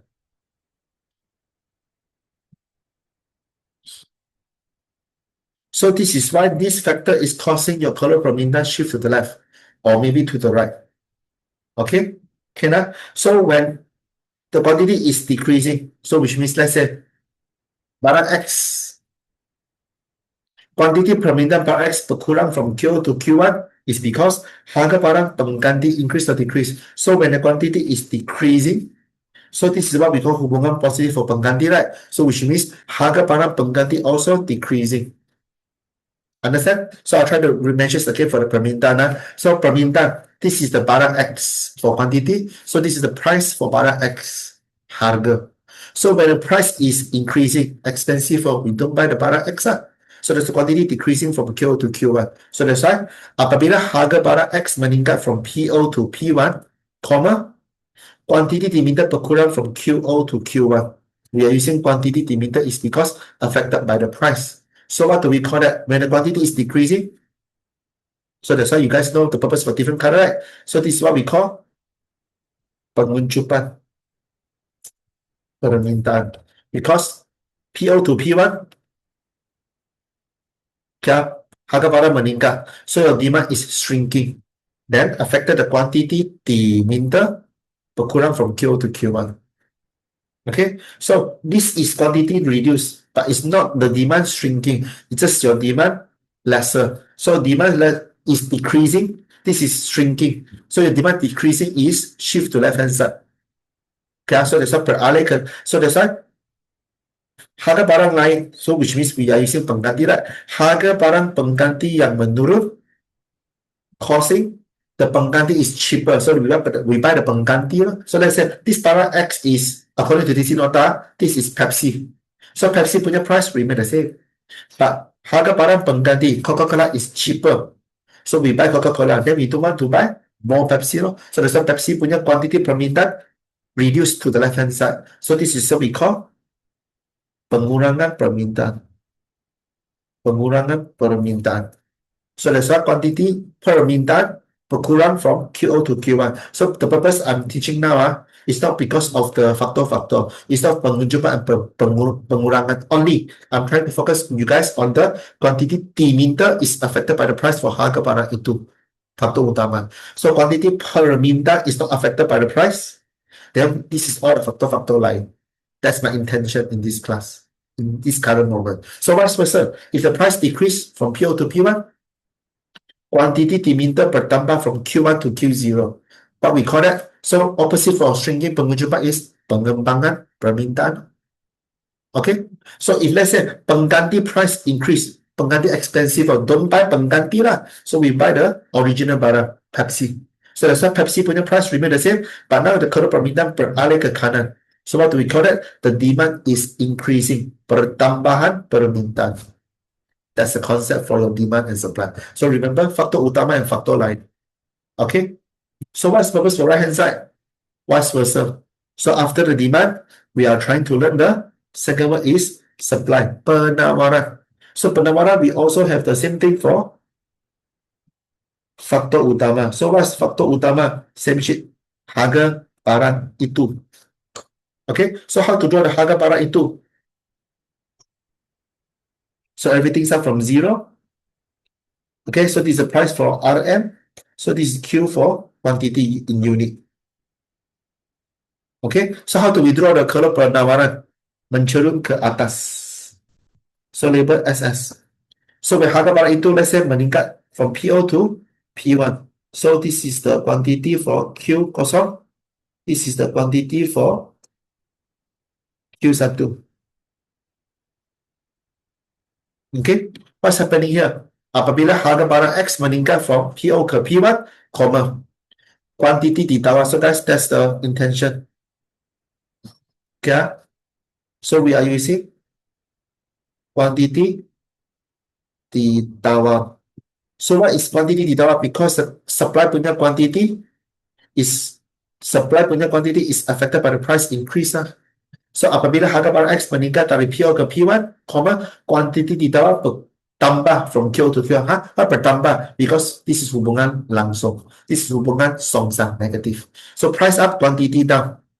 We are buying, but now we are supplying. We are no longer buying. We are trying to produce, which means when the price increase, we are the supplier pengeluar. So price up, we can make more profit. So that's why we supply more quantity. So quantity ditambah affected by the price. So this is what we call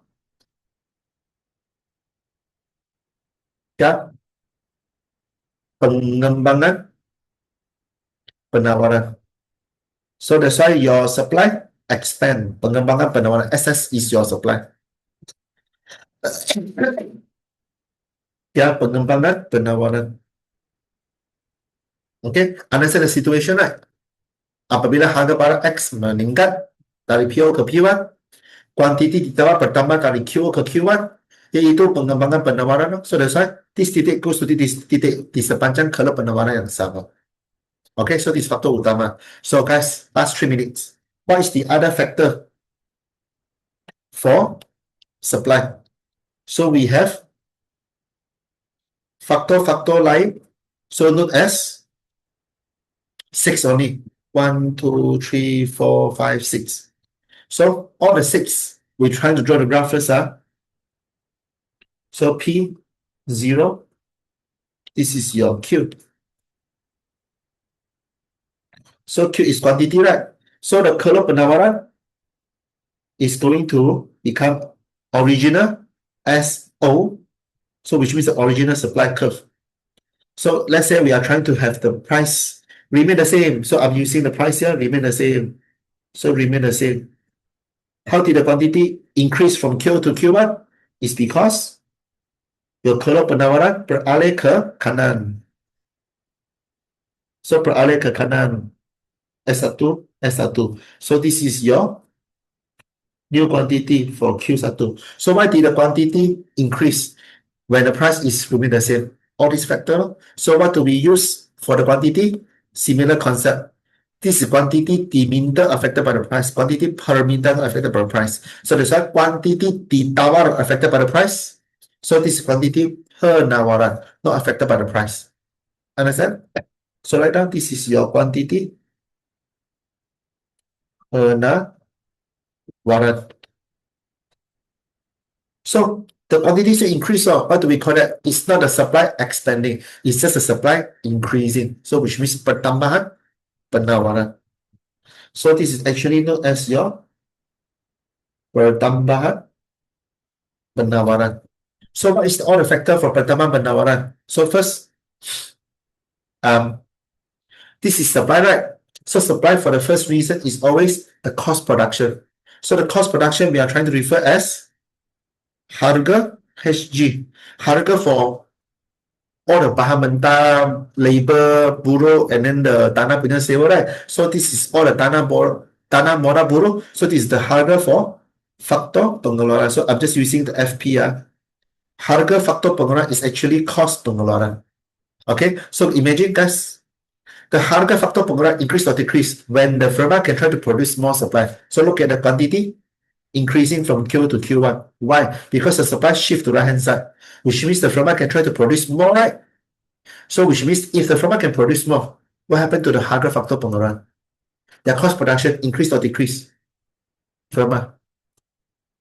Luis, from where? Joseph?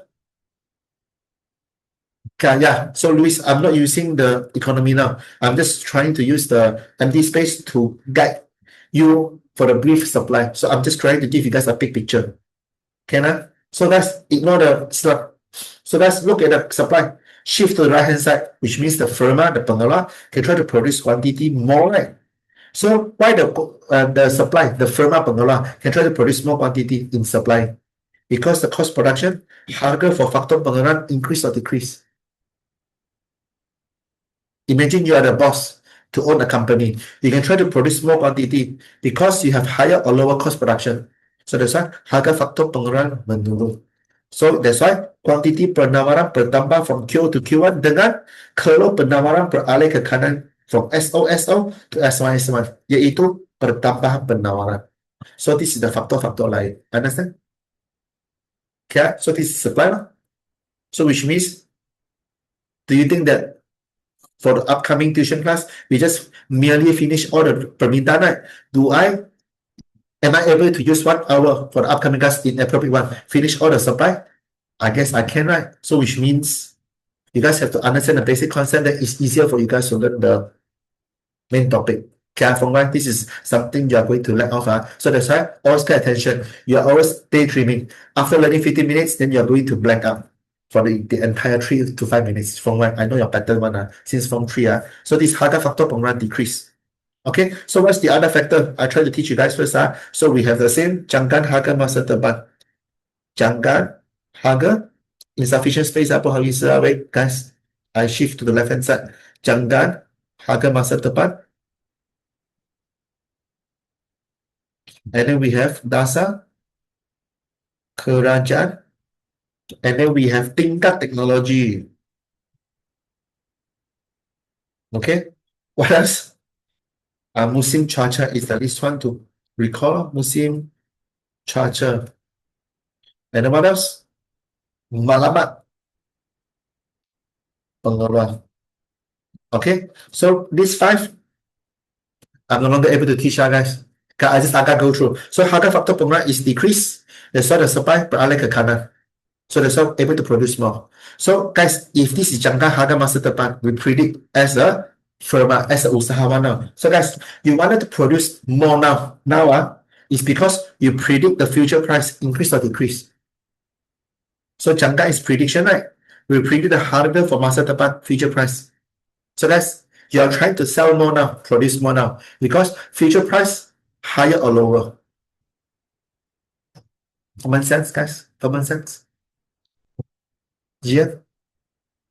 So you produce more now with the same price, which means future you are going to produce lesser. Why? Because future price higher or lower.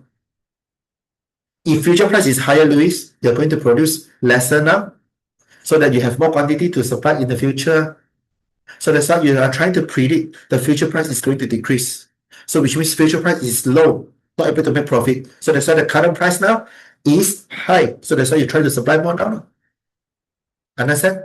Oh. So this is vice versa than your demand. Vice versa. Can also guys remember, supply you guys are no longer buying, you guys are trying to sell. This is what we call penawaran. So when the harga faktor pengeluaran, the cost production is low, then only the farmer can try to produce more quantity.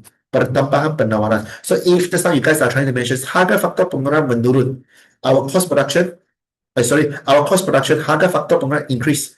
We pay for higher upah for the buruh, pay for higher sewa for the tanah, pay for higher costs for all the bahan mentah. So we pay all the budget. Then we are able to supply lesser. So this is what you call pengurangan penawaran. So kalau penawaran is going to shift from right hand side to left hand side. So from S1 to SO. But supposing is SO is on the right hand side, S1 is on the left hand side. So this pengurangan penawaran. Kalau penawaran beralih ke kiri. This is when the harga faktor pengeluaran increase. So vice versa, if this is jangkaan harga masa depan, we predict the future price is going to increase. Then future price is going to make profit. So now we are trying to supply lesser. Pengurangan penawaran. So kalau penawaran beralih ke kiri, so now we are trying to sell lesser. So QO, Q1 here, sell lesser. Because future price we predict is increasing. So we try to wait until the future price increase, then only we try to sell more quantity and generate more profit. Okay, so dasar kerajaan is cukai and subsidy always. So when we are able to produce supply more quantity, which means government is going to charge we as a consumer, we as a pengeluar, usahawan. So it's going to give us more subsidy. So government subsidize our business and then charge us low tax rate. So I have more money, I produce more. Understand? So this dasar kerajaan. Dasar kerajaan yang menurunkan C, increasing S. Beralihkan kalau penawaran ke kanan. Pertambahan penawaran. So vice versa. Pengurangan penawaran. What happening? Government increasing C, decreasing S. So cost, we firma try to pay more tax, lesser money. So also try to give very few of the subsidies. So we have less money. So kalau penawaran shift to left hand side. Pengurangan penawaran. Okay, so the last three. Tingkat teknologi. We are able to produce more. What happened? Canggih but intensive model. So vice versa, what happened to the kalau penawaran shift to left hand side? Tingkat teknologi yang traditional, which means but intensive model using the man-made method, which means manpower producing all the barang perkhidmatan. Then quantity ditawarkan is going to become lesser. So this tingkat teknologi canggih but intensive model. So traditional but intensive buruh. So shift to left hand side. Pengurangan penawaran. So what happened to musim cuaca? Depend on the jenis barang too. So I'm going to supply more. What is the musim and cuaca? Not affected if this is barang perkiraan. So guys, this is sometimes we can just let go because musim cuaca in exam, they really try to ask no matter is your demand or your supply. So imagine guys, I'm trying to supply smartphone. Okay, if musim panas, my factory can produce more or less.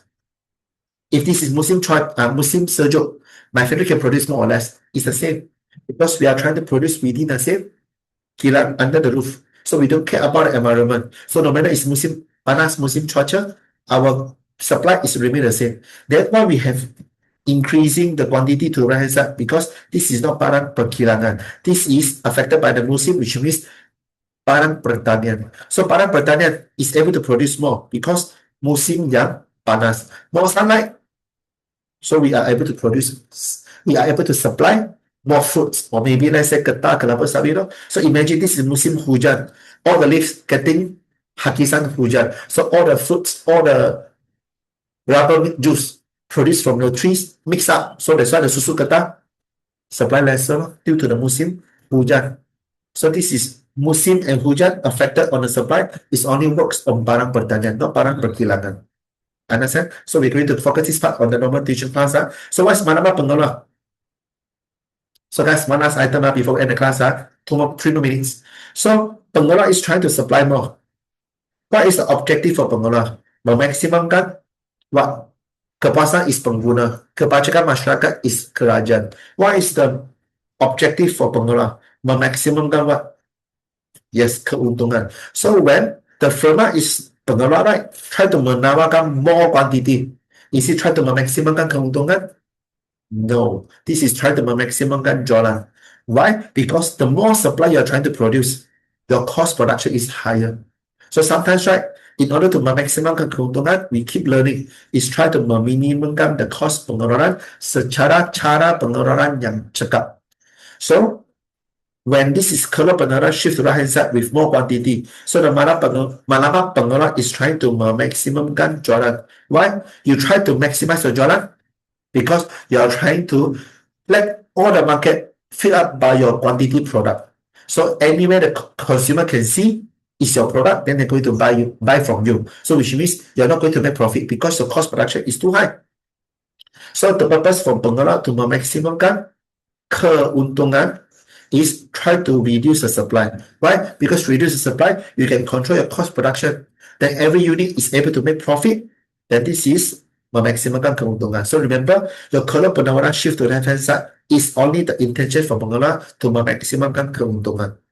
Okay, so shift to right hand side is memaksimumkan jualan. You are trying to use all your cost production as high as possible to compete with your competitors.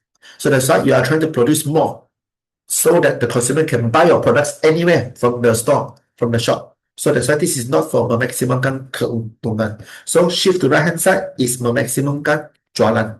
Shift to left hand side is only considered as memaksimumkan keuntungan. Okay? Can I? So that's why this is the confusing part. Students always get mixed up. So this is the purpose. I try to list out the last two in your factor line. So remember, screenshot this part. Try to study. Any questions after the seminar, after the online class? I try my best to give extra class if I'm able to. If I'm able to, I only offer only for Saturday morning.